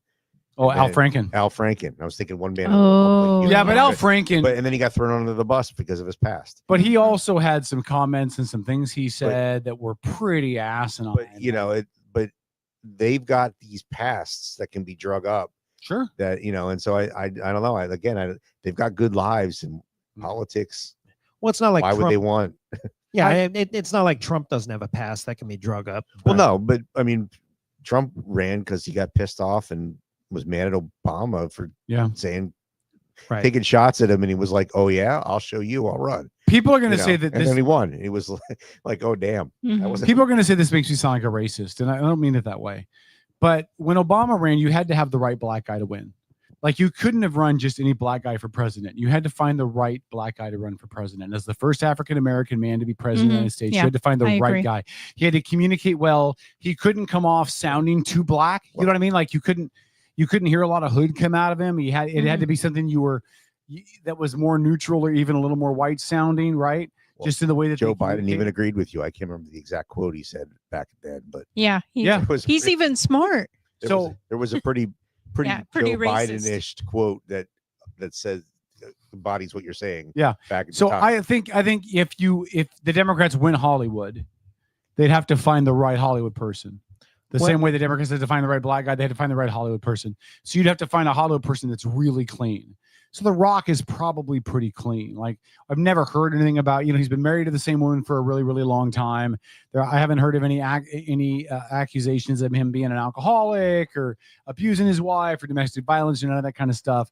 He might be, and he talks with that bravado that Reagan had, basically that, I'm a tough guy and I'm tougher than you. And if you mess with us, we're going to kick your ass. Wait, I think he'd do really well. I know people don't believe me, but he would do really well. No, I think he would. I mean, like you said, I haven't heard anything bad. And I mean, to his credit, he's been very active in the business world. So, he's got some business chops there that may be appealing to some voters. Comment in the chat about Stephen A. Smith. If you do not watch a lot of ESPN, you won't know who he is. He does a morning show on ESPN. He has a national radio show as well. National or just in New York, I'm not sure. Smart as a whip dude, really intelligent, really tuned in, has no shot at president. Because, and again, I'm not trying to sound racist. It's not how I feel, but it's what I think the American public is going to say. He's a little too black. Really? He's a little too black. Yeah, he talks a little faster. He uses a little bit of slang. Listen, I really believe the American public as a whole is not ready to elect 50 Cent into the White House. They want somebody who sounds more like a white guy. That sounds like Russell Wilson. They want someone who's well-spoken, but Stephen A. Smith is that. He is well-spoken. Now, listen to him talk. He's got a very... Hold on. Do you think Trump is well-spoken?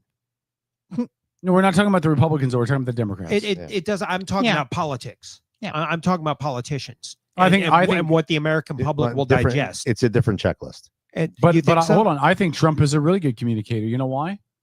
He plays for the camera. How many things do we hear today, or do we laugh about today that he said? Yeah. Well, I mean, bad press is good press.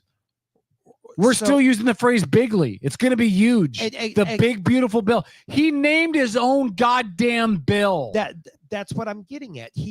Bigly and huge. Those are not. He's not well spoken. But he's connectable. The people that like him connect, and then his vernacular becomes part of the English language. Right, but you could say the same thing about Smith at that point. Yeah. No, I think it's different. I think Trump drew in people because he's a rich guy who didn't talk like a rich guy, and that's where he got some of his support. But Smith talks like a sports guy. I mean, that's what I think it is. He like you said, fast and the way like when I've heard him speak, he talks like a sports guy. Yeah. But I've heard him respond about this, and he hasn't said no, but he's pretty much said no. Yeah. But again, I mean, I'm not discounting him as a candidate, but I just don't think the American public is ready for that. It's the same with Pete Buttigieg. Yeah, I think Pete Buttigieg is a relatively little more left-leaning but moderate Dem. I really respect the fact that he's been to combat. You know, I like that in somebody running for president. But I think there's a lot of people in this country who would literally vomit in their mouths at the thought of two gay men having sex in the White House. And that would be an issue for them to vote for that. Who cares? So you don't care. Right. But there is a underswell current in this country about people who care about stuff that they should not care about. Okay, but let's take it away from the country, right? Yeah. You have two guys married in the White House. I'm not advocating either way. How are they dealing, state dinners with Iran? Don't know. Don't Iraq, care. Afghanistan, Pakistan. Yeah. Don't know. Don't Philippines. Yep. Philippines is one of our, whatever you want to call it, satellite nations, allies. Yeah. They would not tolerate that. I mean, he would be in more danger than a regular president just being abroad in certain countries. Sure. I wouldn't call him abroad just because he's a gay man, but whatever. That's not what I said, Kevin. You're right. You're right. I mean, that puts a damper on his ability to be the president, to lead and do diplomacy. Here's the problem. No hair, don't care. I don't care. Okay. And here's why. Because we're still negotiating with the Saudis, even though their track record of how they treat women is horrible. We still negotiate with other countries in the Middle East, even though their human rights are deplorable. Their treatment of LGBTQs are awful. We've entered into treaties with Afghanistan and Pakistan where young girls can't even go to school. So if the response from those other nations are going to be, you got a gay guy as a president, we can't work with you, then carry on, my wayward son. Like, you do what you want to do then, and don't come back to us when we have another president in there. And then maybe we can start holding these other nations accountable for some of the atrocities that they do. We should not be in bed with the Saudis. We should not be in bed with the Pakistanis. I agree. We should not be in bed with the Egyptians. We should not be in bed with fundamentalist religious regimes that keep women from being able to flourish, refuse to give young girls an education, but then we act all high and mighty, well, we got to do it because it's how we do things. And so us putting a gay man in the White House is the one that chases them away from dealing with us. I'm all for that. Okay. All for it. Now, I don't mind Pete Buttigieg at all. I really don't. I don't mind him at all. I would not have the distaste for him that I would have if we had somebody really progressive and then like Kamala, like AOC. I would probably vote for Buttigieg. I really like Buttigieg, and it has nothing to do with the fact that he's gay. It's I like the guy. Right. I think the guy's an honorable guy with honorable military service and knows if he's going to send our kids off to war that exactly what they're going into because he's been there. And he's a McKinsey stooge, and that's why I won't vote for him. McKinsey stooge? McKinsey. Yeah, it's the economics. McKinsey is more of your training ground. Like if you thought of Quantico for what is it, CIA, FBI, McKinsey is your Quantico for politics. Okay. For leadership within countries and banking systems. And you are on this path and they will put their money behind you, but you have to do what they want. But isn't that true about everybody in politics? Everybody's married to somebody in politics. Unfortunately. With the exception of Trump. Like, I think Trump is his own creation, right? He is. But everybody else is subscribed to the Ayn Rand theory or the McKinsey theory or, the Clintons or the Obamas or whatever. There's a lineage. And they're also all bought and paid for by their, prospective lobbyists too. Yeah. Yeah. I don't know that Buttigieg performed very well as a secretary of a cabinet, as a cabinet secretary. That's my only issue. Agreed. I just he just didn't seem to do a very good job. I don't know how to gauge it though out of that White House. Like that White House to me felt chaotic, discombobulated, disconnected. The kindergartners were running it. He would have to come out and campaign and just, and be like, and try to completely like, yeah, I agree, they were messed up. Like he would just have to, he would pretty much have to throw Biden under the bus the whole time, which is the one thing Harris wouldn't do, and which Harris should have done. And I don't know that he would. I mean, I don't know. Like you said, I think he's an honorable guy, and I don't know that he would throw his old boss under the bus for his own benefit.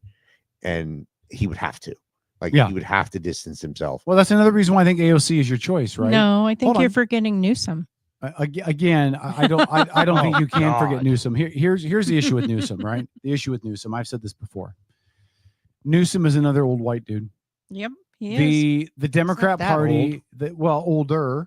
50s, right? I said, yeah, you're calling us old. Stop. No, but I'm just saying. I'm checking. But I'm just saying, if you're the liberal party and you want a youth movement, you probably don't go to an older white dude, you know. And again, I'm not advocating or endorsing AOC. Like I don't want. Oh my God. How old is he? 57. Yeah. So again, I'm not knocking him, right? Oh my God. But if you're the liberal party and you're trying to get the youth involved and you want to motivate the youth vote, because it's the only way you're going to win. Then you've got to go with somebody who isn't what you've always been doing. He's Biden 2.0. He's just a little younger, you know. But there's nothing about him that is not vanilla. The dude's vanilla as shit. So AOC motivates the younger voting bloc. He's already flip flopping off his own policies. Yeah, from governor. So I don't think Newsom's got a chance. And nobody could look at California and say. Right. Well, what a successful run he's had down there. Right. And that's why I think Pritzker out of Illinois is done, because Illinois is having this mess. Whitmer out of Michigan, she's lost traction. So none of these other governors are doing it. The senators that were up and coming, Cory Booker's just keeps doing performative politics on the Senate floor. Yeah. He's not going anywhere. And so the other ones that were Hakeem Jeffries, maybe. I don't know. He has too far left. He's not done such a great job as speaker. I don't think. So he did just give an 8.5-hour speech, though. And then nothing. Right, and but even his own party's upset His because speech, he held everybody from their summer break. His speech lasted longer than some of my relationships. But. Oh my God! I think, and then the other side came out, and the first thing they said was, "It takes longer to lie than tell the truth. That's why we're only going to talk for 10 minutes." Yeah, I mean, they just wiped out his entire 8-hour speech in like 2 sentences. Yeah. So I don't. But the thing that I think makes that none of us can get really, I mean, we're all completely guessing, is DNC just kicked out David Hogg as the vice president and put Shasti Conrad in his place. What? Oh yeah, she's the one who when they kicked him out and revoted. Oh, I didn't hear that Conrad, about Shasti. yeah. Oh. So they kicked out the young guy. Yep. And put in place a very, the progressive Washington State. Yeah. Democrat chair. Mm-hmm. So. Like that's sort of like throwing everything out again, and throwing in a whole new direction. So it's just I think right now it's just we all could just throw darts at the wall. Yeah. So what this analysis is really telling us is the political pendulum is not swinging back to the left next cycle. Again, I think it swings back to the left because that's what we're going to be doing now. We're going to be going swing left 4 years, swing right 4 years, swing left 4 years, swing right 4 years. You think it's going to swing faster now? Yeah, I think we're looking at an every other election switch now because the American public is impatient and nobody likes any of the candidates. This would be different if we had another Obama or another Clinton or another Reagan. Candidates that people genuinely. Can you specify on Clinton? Bill. Yes, yeah. Thank you. Candidates that people actually liked. That people wanted to believe in, right? Now, I'm not, again, say what you want to about any of them, but they had large support through independents and even people on opposing parties. That's why they were able to run their 2 terms and do what they did. Right now, we're trotting out the people we hate. Like the favorability rating for either candidate is garbage every single year that we have the election now. Why Biden and Trump, Clinton and Trump. Why do you think that is?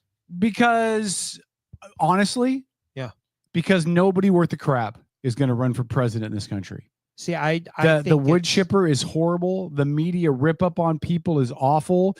The attack dogs, the PACs, the dirty ads. You only have to go all the way to president.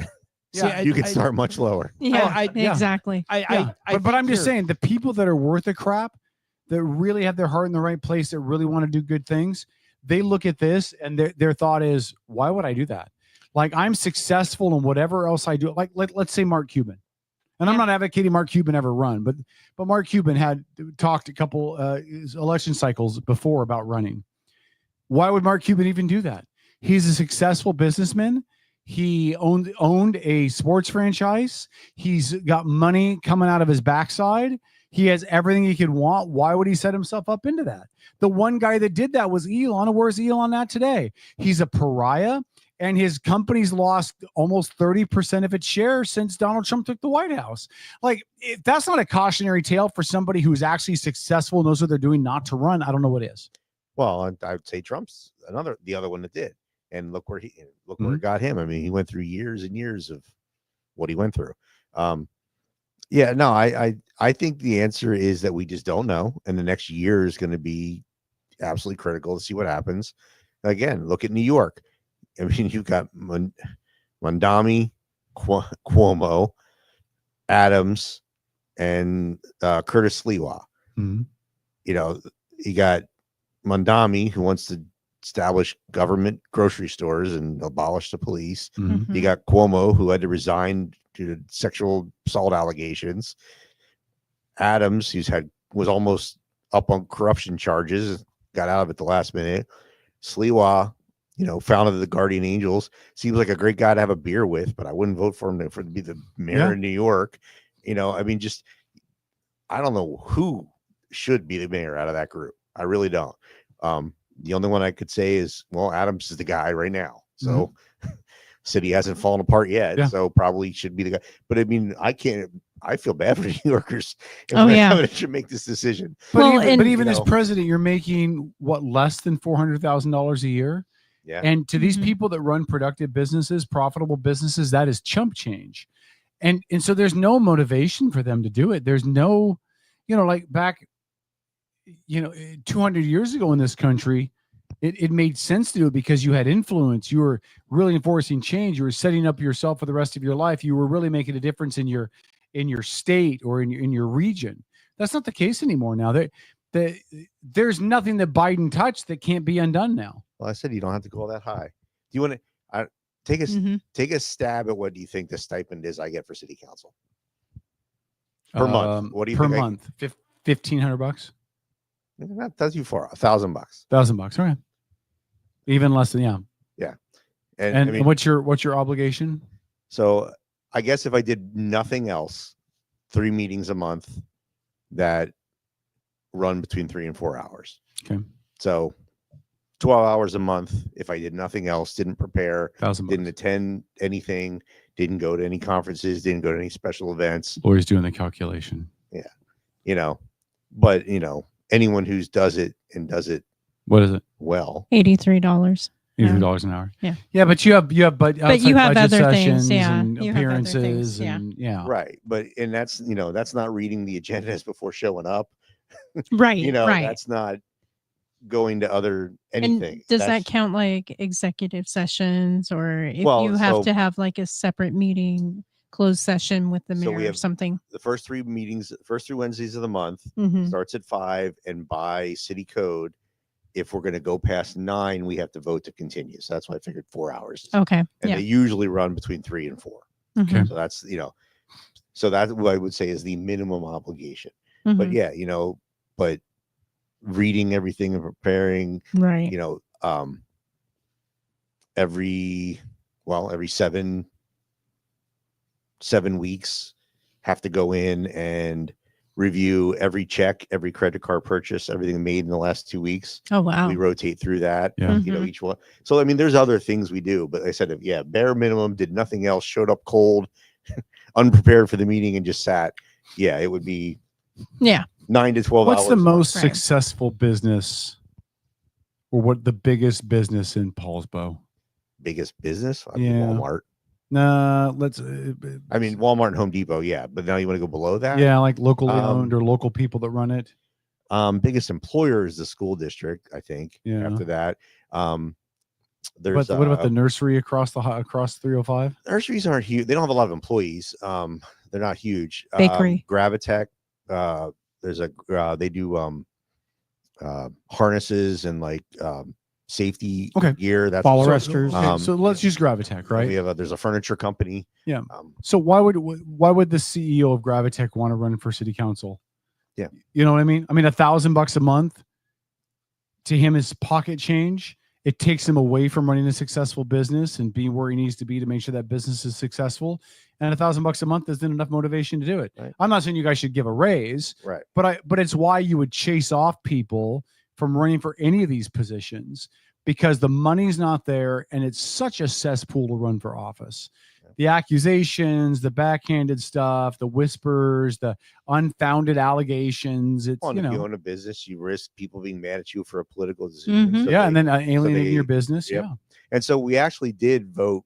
So Setting next Teslas on fire. election, the people who get elected next time will get paid more slightly. It's like an extra $300 a month. Okay. And that was an attempt by the folks that proposed it on the council to get more people to file to run. And we still had, so this coming election, the only race that's got more than one person in it is the empty seat because the person's running for mayor, and the other two are incumbents, and no one filed against them. Is your seat up for grabs? No, I've got 2 more years. 2 more years. Okay. But so even Pam Keeley going to run against you? She hasn't. Ace Haynes, maybe? Yeah, he can't. He's in the city limits. So, you know, adding money to it didn't encourage more people to run. Mhm. So it's not a money thing. You know, and It's a time and yeah. And so, and the I tax. argued long and hard that the mayor positions to stay full time with Becky leaving, and not go to a part time, because I wanted the position to retain benefits, because the mayor is the only position that was a actual full time position had Mhm. benefits, because I wanted it open to as many people as possible. Right. And if you don't provide benefits, that limits who can run. Did they agree to do that? No, I got outvoted. It went to a part-time position. So the salary wasn't in question. It was just whether it was considered full-time or part-time for benefits. So it will be a part-time position going forward. And because I said, someone like me who has TRICARE and retired already once and has a job, you know, I don't need that.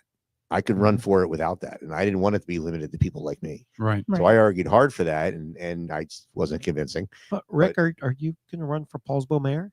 No. What's funny is that's the exact questions I was getting as I was arguing this. And I said, no, I'm arguing for someone, not me. Yeah. You know, I'm arguing against me, you know, because right. I don't need healthcare benefits from the city. And I don't need, you know, I'm like, I want someone who needs that to be an option to be able to choose to run, right, and not only be able to run if you don't need benefit, you know, yeah, like me. I want it to be opened up. And again, I wasn't convincing enough. But I need to get into the chat, and I have, guys, I apologize, I haven't been in the chat very much just because my back is killing me sitting in these chairs, and so I can't get. I have to get down to be able to see. I have 9 years so till I bad. can retire from the federal government. That's what Do I you? Yeah. What 9 years until you have how many years in? That'll be 20. So 20 again. Basically, well, I hit 60. So I hit 62. Yeah. Okay. All so right. yeah, because I'm I not got- rolling my Navy. I'm not rolling my Navy retirement into my federal retirement. Oh, you'll have 2 of them then. Yeah. Okay. So I got to do the full time again. I got 16 years in, dude. Yeah. I'll hit 10 in November. Nice. You gonna make another 10 years? Gonna try. Okay. So comments in the chat, guys. Again, I apologize for taking so long to get to it. It just hurts to sit down. Kevin Nelson, if I were working in a successful occupation, earning a really great living, the last thing I'd want to do is get into politics. Exactly. Like, and then again, you live in a very military-esque community, federal employee community, which means you have a whole bunch of people that are federal employees that can't run for these offices too because of the Hatch Act. So yeah, only nonpartisan. Yeah, which is yours because you're city council. So school boards, city School boards, councils, yeah. you know, utility districts, port commissioners, all Ooh, those. I can run for Port of Waterman. Yeah, all There those you kind go. of things. But Don't know where Waterman's at. yeah, those, but as soon as you have to file under a party, yeah, it Then you can't. violates. No. Yeah. No, I asked the lawyers that many times over the years. Tegan said, I get $75 a meeting, 2 meetings a month plus everything else. I spend about 15 hours a week on average talking to people, meetings, committee meetings, working with other elected at the county and state level, and then you have all the phone calls and emails. That's why I would suck as a city council member, because I would not want to do all the emails and phone calls. Just during leg session and reading bills and trying to know what's being proposed and what to talk to the legislators and say, please support or please don't. Again, you don't have to do all that, but I've always felt like I should. I did it when I was on school board. I used to, it was funny that my wife's friends would be like, what are you guys doing tonight? And she's like, oh, well, Rick's at this. Does he have to do that stuff for school board? Like, does he have to go to the volleyball game? No, but he feels like he should. And that's the thing. I would go to stuff because otherwise, if they don't see you there, that's like the only time they see you is in a meeting. Yeah. And so I would go. Like, I think I was probably the only school board director in 7 years that went to a gymnastics meet. Really? I would run for school board because I don't think anybody knew that we had them. Oh, I'd run for school board, but they'd catch me at the first grade class, help with arts and crafts all the time, so I can make little hand puppets and stuff. Before COVID, I used to do a lot of go to the schools and walk around with the superintendent and do it. And then my schedule changed after, and I couldn't do it as much. But walk around classrooms. Those are actually fun because the older kids don't care. Yeah. They don't even pay attention to you. And the little kids are like in your face the second you're in the room. Like, who are you? Why are you here? What are you doing? Like, they are just right there, and it totally disrupts their classroom. Interrogation. Yeah, they want to know, like, why are you here?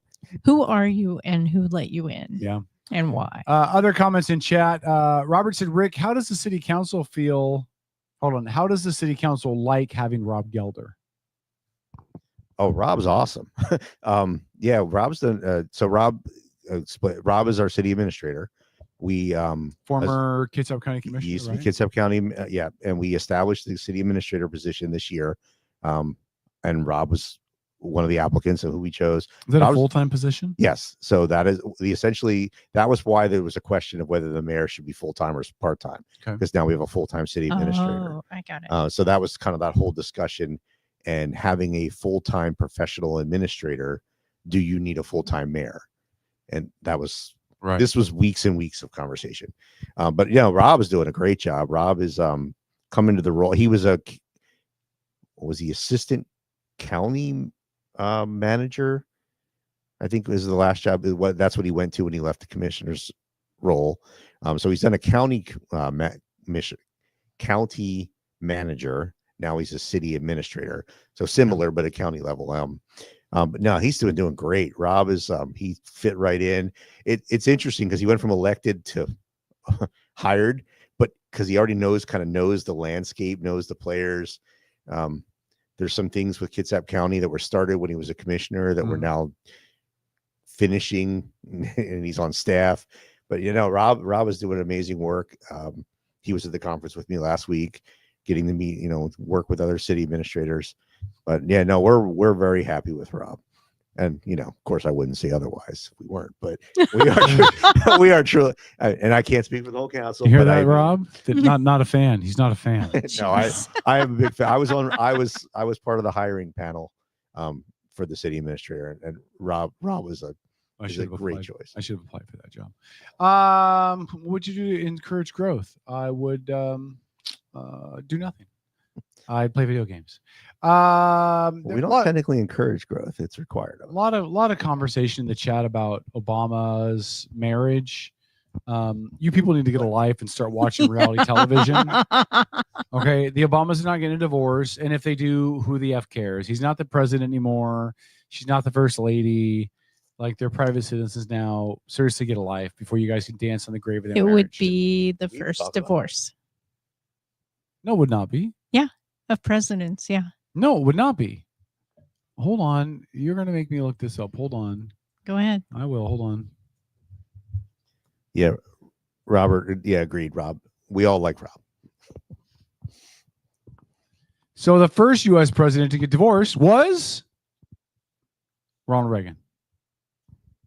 Not as got a divorced. president. He got divorced before. That was prior. I'm talking about first lady and president who were together in the White House and then divorced after the presidency. Afterwards. Okay, yeah. Then you're right. Yeah. He would be the Thank first. you. I'm but right. Again, I'm right. But again, they're private citizens now. Oh, I know. I get it. I still see wonder how the memes. chat ended up there. I still see memes online about how Michelle I Obama's wonder a how man. the chat ended up there because that was like nothing that we were talking about. Oh, I don't know. I think Robert. Oh, the chat goes weird directly. Yeah, we go I'm in normally in really- it, but I just yeah. that was a weird out of left field, and I can't. My phone doesn't load in here for some reason, so I couldn't. Oh, it's I'm not- because you're in a giant Faraday. Oh, cage. Michelle Obama would be a solid choice for the Dems, but her and Barack are rolling in too much cash for her to consider it. Yeah, again- And I said possibly divorcing.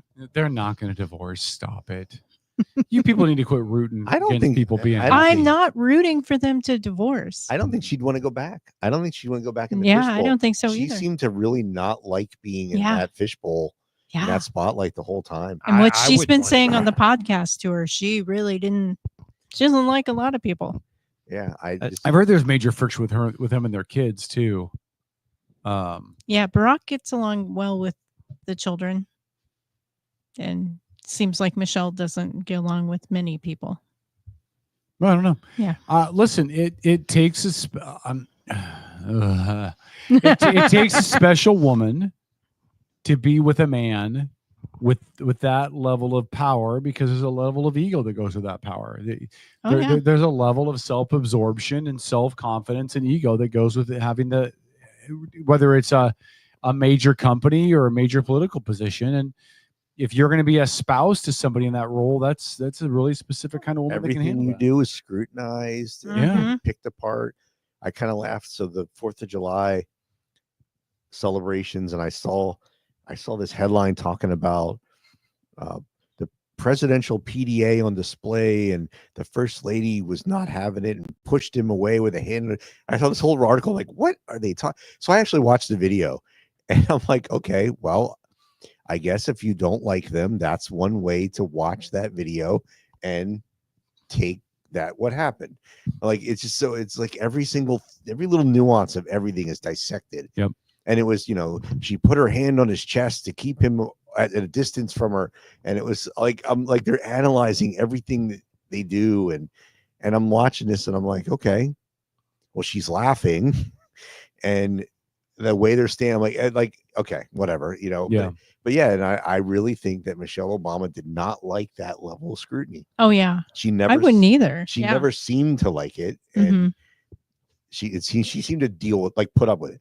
Melania Trump seems to be the same way. Yeah. She doesn't like it. She puts up with it, but she's also in a position, especially this time around, where she just says, no, I'm Yeah. not doing it. Yeah. Yep. Like, I'm going to be there when I have to be or when I want to be. Mhm. And the rest of the time, I won't. Yeah. Like, she went early on the 4th of July and was at the National Children's Hospital and Yeah, I was saw that. spent time with the kids. Mhm.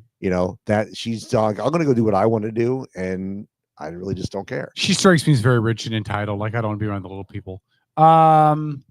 No, they were much shorter than her. Yeah. Kevin Nelson said, I'm surprised Bill and Hillary are still man. together. I'm not. I mean, they are an empire. Yeah. I'm ignoring you. Bill and Hillary are an empire. Oh yeah. You know what I mean? So they're not going to split just because of the money situation. I'd be amazed if they even slept in the same house at this point. Oh yeah. But they've got too much invested with each other. There's too much on the Yeah. plate. They were going to split. That was going to happen a long time ago. Corey said Oh, yeah. Billy would end up like Epstein if he killed her. You mean he would commit suicide? Yeah. Yeah. Mhm. Yeah. Yeah. Epstein did not kill himself, folks. Sorry. Even didn't Kash Patel just come out and say that? Yeah, he did. In the hearing Speaking of, weeks ago. They asked him, and he yeah, he did. So did Dan Bongino, I think, also as well. Yeah, I didn't. Yeah. So really quick, I'm going to change subject really quick because we're going way late, but Dennis isn't in here for us to end the show. So I'm just going to keep going. till Wait, Dennis gets stay in. on Kash Patel because he just He's zinged not. Patty Murray.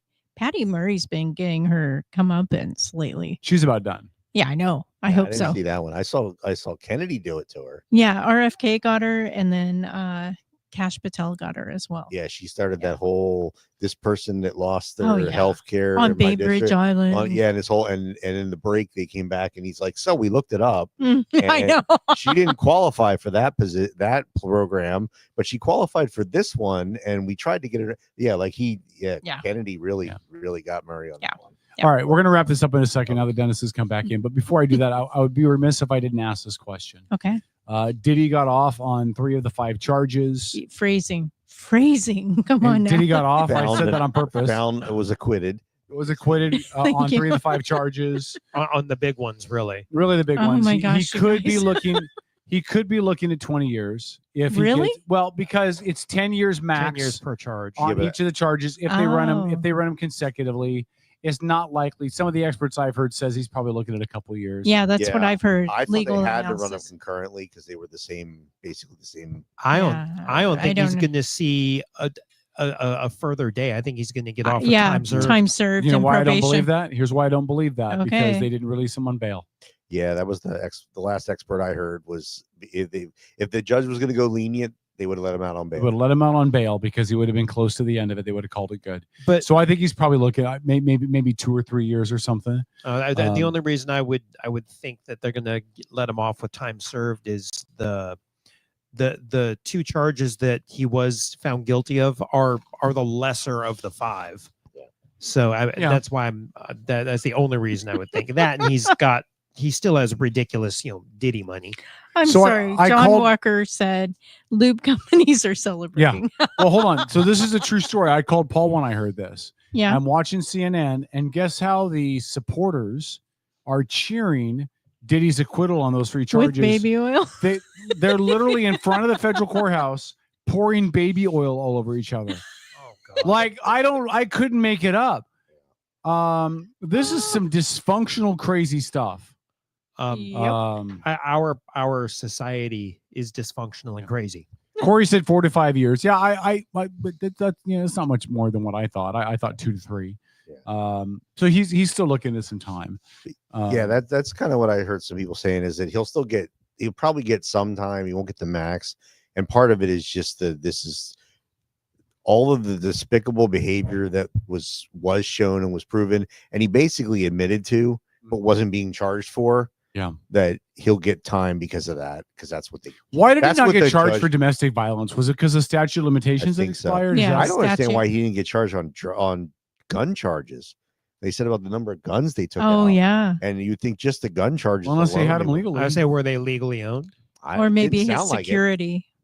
Oh, It didn't sound like it. Okay. No, they were talking about just the way it was talked about. It didn't sound like it, but Mm. Well, right, but I mean, our media is very left leaning, and so I mean, just possession of a gun to the right media outlet, just owning a firearm, legally owning a firearm, you're a bad guy. yeah, I just was surprised that the charges. It sounded like there was other things they could have added in, but maybe they're not federal either. Maybe they Yeah, would have. I don't been know. State. Well, and I the haven't other thing followed- I heard too was that the federal prosecutors really dropped the ball because Mm-hmm. the only person they charged was Diddy. Mm-hmm. You can't claim a criminal empire Yep. if you're only going to charge one person, and they Oh, didn't for the charge anybody RICO. else For the RICO for the stuff? RICO stuff. Yeah, if in order for it to be RICO, it's an organization. So if this was an organization, who else was part of your organization? They could have charged his right hand person, which is a female. I don't know her name. They could have charged his head of security dude. They didn't charge either one of them. They didn't. They didn't. You can't argue a criminal enterprise without an enterprise. Yeah. And your head of security. Oh my gosh, he was there when Michael Jackson died. Yeah. Do So- get the tinfoil. Yeah. Baby shark. Do. All right. Yeah. That was random. Well, I just got back to Dennis talking about his love for Baby Shark earlier. All right, so let's do parting shots. Dennis, do you have a parting shot for us? Cooperate for Kids Derby this weekend coming up. Come on out for a great cause, and it's going to be a great time for everybody. Good. Glad to hear it. And Dennis, you are a national treasure, by the way. okay, thanks. You are. I think there should be a statue of you out in front of the waterworks things that are downtown Bremerton, the fountains. Okay. Yeah, fountain at you down there. All right. Lori, parting shots. Dennis has been getting the sunshine. If you've noticed, He's good and tanned. Yeah, I know. I'm jealous. I've never listen between us. Don't Yeah. tell anybody. Lori, between Okay. us, I've never seen him look sexier. There you go. I would dip my Oreos in his milk anytime. Watch out, Dennis. Damn.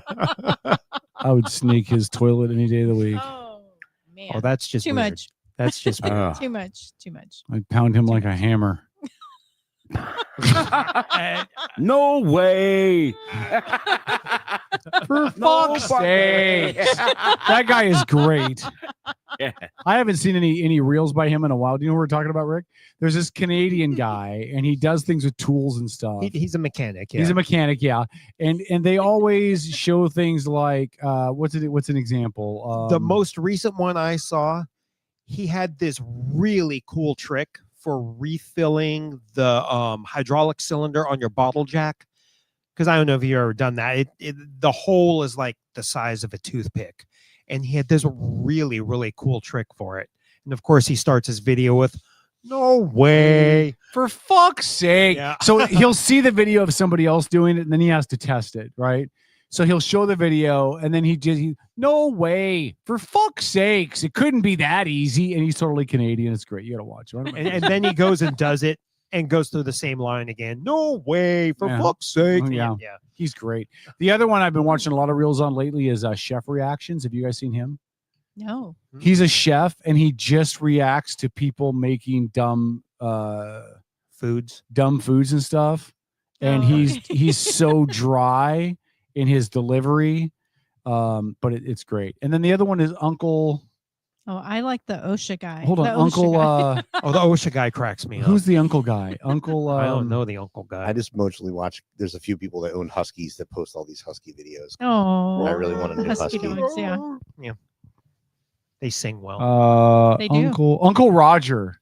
Uncle Roger. So Uncle Roger's this Southeast Asian dude, I think. I think he's from somewhere in Southeast Asia. Mm-hmm. And he's always critiquing chefs that make Southwest Asian foods like fried rice, any of that kind of stuff. Mm-hmm. And he hates Jamie Oliver, like absolutely hates Jamie Oliver. I need to watch him. Likes Gordon Ramsay. Ripped Rachel Ray apart pretty good. Mm-hmm. Yeah, he's but go watch Uncle Roger. He is Okay. hilarious. Good to know. He's hilarious. Okay. You have any other parting shots, or Lori? I haven't even said one yet. But anyways. Oh, I thought you did. Parting shots. Thank you, Lori. Phil? I'm By sorry. the way, Phil. I don't know where Phil came Phil from. is on your mind tonight. Wow. It's on your mind. Good God. Hard. I'm tired. Anyways, parting shot. Apparently, the Clinton Foundation is also being investigated currently by the IRS and the DOJ for U.S. aid money. I'd like to see proof of that before we do anything with that. I know I'm not doing anything, yeah. but I'm just giving a hard. I'm just saying, heads up I'd about like, if you have a story from a credible news source, please don't send it to buttlovetrump.com. I'm not going to believe that as a valid source. But if I'm you can gonna give me a look into valid it. source that says that, Yeah. I'd like to see it. I'm gonna I look doubt into it. I doubt it. But go ahead, Lori. I'm gonna look into it. But anyways, parting shots. As Dennis mentioned, Kitsap Destruction Derby Association is putting on Crash for the Cause. They got great T-shirts. Yeah, come there. It's and Fair it's Burgers. fun. Yeah, Crazy Eric's Fair Burgers. Yeah. the food is worth going, but the racing is why you're there, and it's Oh, yeah. really cool. I mean, even if you're not really a gearhead or into racing, it's so much fun to watch. And it's fun to watch the little kids that are there with their big eyes. Yeah, and, it's so family oriented. and it is. Yeah, It's a intermissions they blast. give away stuffed animals Yeah. and Hot Wheels and Mhm. yeah, so Yeah. family oriented. Yeah. Yeah. Yeah. So All that's right. my parting shot. Oh, and it's 80 plus degrees the first part of this week. Yes. All right. Sunshine. I'm going to the office on Tuesday, Wednesday this week. I'm sorry. And then after Wednesday, I have 10 days in a row off. What? Yeah. I got 2 weddings to go to. I got my birthday karaoke party, my birthday baseball game. Oh my gosh, your birthday's coming up. Yeah. And Dennis's birthday. In fact, I have 5 spots left. We have reserved the hot pot in Silverdale that just opened over there on where Uncle Dave's Barbecue used to be, or Famous Dave's Barbecue used to be, behind Target next to Men's Warehouse. Oh yeah. Yeah. So there's a hot pot in there that's fabulous. So I got 5 spots left. If either one of you guys are interested in is joining the list, it's $37 a person, all you can eat. What day is that? It'll be on a Friday. I'm 18th. Oh, you're not doing the karaoke? That's before karaoke. So we're gonna do dinner and then we're gonna do the karaoke. Okay. So if you want to be in on that, let me know because I've only got Okay. 5 spots left. It is $37 a person, unlimited, all you can eat, hot pot. Okay. So good. I'll have to look at the menu before I commit. Rick, you can talk to your wife and see what she wants to come in. Oh, there you go. Yeah, you have to remind me of the date again. The 18th. Yeah. Yeah. The day after my birthday. It should be a holiday in Paulsville. Can we make that happen? Probably not. No, whatever. All right. Rick, do you have any parting shots, my friend? Yeah. So yeah, I'm sore tonight. So on the 4th, my VFW post, we always do the colors at the Kingston We don't 4th of July parade. we don't use the term colored. That's not colors, which you should know, veteran. I know. So yeah, so we led the parade again this year, and we actually led this year. Normally the sheriffs go in front of us, but the sheriffs decided to fall back a little bit and let us lead and set the pace because they always take off and leave us behind. So we actually led the Kingston parade this year, which was great. But I jokingly said the parade route's getting longer and longer each year. I'm not sure how that's happening, but I think it has to do with me getting older. And I would older. say, is that kind of like your arms getting shorter every Yeah, year? I think, I think when you do the parades, you should get those little cars that people can rent in the mall. That the little kids drive around the mall. You should get those and drive those in the I think parade. the Shriners do that. That's a great idea. But yeah, no, we lead the parade. Which is always great, and it's getting tougher. and Wait, you tougher. led the Kingston parade? Yeah, we lead the But Kingston. you're from Paulsbo. Well, but our Isn't there VFW like a- post is for all of North Kitsap. But isn't there like a feud between Paulsbo and Kingston, like the Hatfield and the McCoys? Not for me. What? So no. The high schools tend to fight, but they like to fight with the consider a rivalry. But no, we're the North Kitsap VFW post, so it's all of North Kitsap, including Bainbridge. I think Kingston needs to invade Paulsbo. I think And full frontal assault. I am told it's the longest running 4th of July parade west of the Mississippi. Really? Wow. Yes, they held it a parade during COVID just to keep their title. Mm-hmm. Wow. So it's cool to be part of that every year. I love how I'm talking smack and telling Kingston to invade Paulsbo, and Rick just keeps going on and ignores what I just said. Well, you know, it's a skill. We're both getting good at it. It's a skill. And I was going to share. So we talked about our Nordic cottages last time. Yes. The ribbon cutting for the Nordic cottage is supposed to be September 12th. It's going to be done early. Okay. And Housing Kitsap is looking at having people moved in on September 15th. And what's the rent on those again? So to the individuals, it should only be a couple $100 because it's housing vouchers. So it's Okay. federal housing vouchers. Mm-mm. So we're looking at cutting the ribbon on Friday and moving people in on Monday. That's exciting. Can you help me get a place up there? You'd have to quit all your jobs Yeah, I was gonna say. and age like 15 years. Well, I want a place up there so that I can run for office up there. Oh, well, you could do that. Not in these, but I want to run against Ace Haynes. well, yeah, that's Suquamish again, or Indianola, and you got to move out that way. Crap. So, But but they yeah, don't so have that's running gonna be water exciting. out there. The outhouses are back out behind the house. They don't have any plumbing in the home. Still using AOL broadband. Oh my Yeah. goodness. All right. You mean AOL dial up? Yeah. So that'll be exciting. So I'm just looking for that. So we'll have That's that'll be awesome. nice. We did it, the groundbreaking, and then now we're going to do the ribbon cutting and move folks in and move on to the next project. So Well, let me know if you need Outlaw Radio Network to come up and talk to anybody or present to the city council about what we do, or maybe we can get National Outlaw Radio Network Day in Paulsbo, in the city of Paulsbo. you actually have to come to Paulsbo for these things. Cal. I would go to Paulsbo for that. I just don't know what else I would go to Paulsbo for. Well, I go to Lefse. Central Market's good.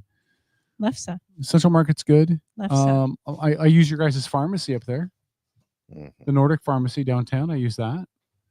I resist the urge to go to Sly's and buy out their entire stock. There's that. Before Tom gives his parting shot, I do have a parting shot from Paul. Hold on. Hello, I'm Paul Madden. My parting shot is that Kevin is a much better host than I am, and he's more reliable, and I'm kind of a douchebag. This has been Paul Madden. Back to you, Tom. There you go, Tom. That was kind of Kenny-esque, really. Whatever. Yeah. You killed Yeah. Kenny. South Park. bastard! Yeah. Yeah. So I guess to wrap up my parting shot. No, you still have to give a parting. Anyways, Yeah, I'll give my parting shot last. Go, this Tom, go. yeah I'm the big name this on this coming show. this coming big Saturday, deal. I'm gonna miss the Derby because Black Ring Spirits will be at Summer Sips in Gig Harbor. So please come Nice. out and visit us. I myself won't be there. I kind of double booked our business. So F-Bomb and our other distiller will be out at Summer Sips, and I will be off bartending a private party. Oh, you have another distiller? Yeah, I've got a guy who's been working with me for a couple years now. Have you met His him? apprentice. Yeah, I've met him. Yeah. I don't think I've ever met him. His name's Ray. I don't think You I've ever haven't met met Ray. him? I don't think so. No. Oh, Ray's a nut. We need to have Ray come on the show sometime so they Oh, can you share stories know, about you don't know Tom, what you're yeah. asking for. That's a great idea. You're- I don't think you're ready for Ray. I don't think you're ready for Ray I don't at think all. you're ready for this jelly. Yep. All right. That's exactly it. Really quick, any other parting shots for me in just a second? Robert says, I still want my month of raising the Gadsden flag to match that month of gay flag raising in Paulsbo. Robert, you don't live in Paulsbo, so I don't think you can ask. Oh, yeah. Terry says, Uncle Roger and his emotional damage. Yeah. Okay, that's that. My parting shots is happy 4th, guys. Like really, Independence Day. Remember the reason why we're independent nation. Thanks to our founding fathers, including the greatest founding father, the one and only Alexander Hamilton. Thanks to all of you guys for being here on 4th of July weekend. Thanks for making this a priority. Yep. Thanks for not saying you're going to be here and then saying you're going to be here only on video and then not showing. Thanks to Rick for bringing snacks. Thanks to Rick for bringing snacks. And Rick brought me some stuff from Sly's. Look, McGavin's Bakery in Bremerton's good, but it's nothing compared to Sly's up in Paulsbo. Well, and I'm gonna have to check out making those Viking cups. Those Good look luck. cool. Yeah, well, if you do that, I live right down the hill from you. Just You'll have to come up the hill make sure to they're get them. good. I will. I'll walk up that. I was looking at the pull apart cake Mhm. things they have because I've never gotten one. Oh, and I've always I've wanted made to. And I one was of like, "Ooh, those. maybe I'll get one tonight." Those are good. But they were actually by the time I got to the door, the counter, they were gone. Yeah. It was that busy. What's a pull apart cake? You haven't. It's also called monkey bread. Yeah, something. say- it's like monkey bread. Yeah. They just That's give how I it more grew in up. strips. Yeah. That's how I grew up with it being called monkey bread. Monkey bread or pull apart. Yep. Yeah. Robert said when I said that he doesn't fry live in bread. Paulsbo, Robert said neither is the Gay Pride headquarters, and half the people that went to the podium to the man at the city bow. Yeah. Okay. All right. Interesting. Fair enough. Well, Robert, if you want to go up and appear in front of the Paulsbo City Council, let me know, and I won't show up. Not because of you, but just because it's Paulsbo, and they got rid of the combo Burger King KFC. So why would I go up there again? You guys should have protected that like a national heritage site, like UNESCO site. Like you have the pyramids, and you have Machu Picchu, and then you have the joint Taco Bell Burger King KFC. And Kevin said Slice is a national treasure. Amen to that. We can all agree about that. All right. That's going to wrap up the show, guys. We'll see you next week on a kind of a wonky edition of Outlaw Radio, all remote. And then we'll be back in a couple of weeks. Don't forget, 4 weeks from tonight, the mayor of Bainbridge Island is going to join us on the show. Frank joins us next week. And We have some other guests coming. by the way, there are no truth to the rumors that Paul vanished in a flood. We've heard from him. We know he's okay. Good night, everybody. Outlaw Radio. Have a great week. Please return your DJ D to his original upright position.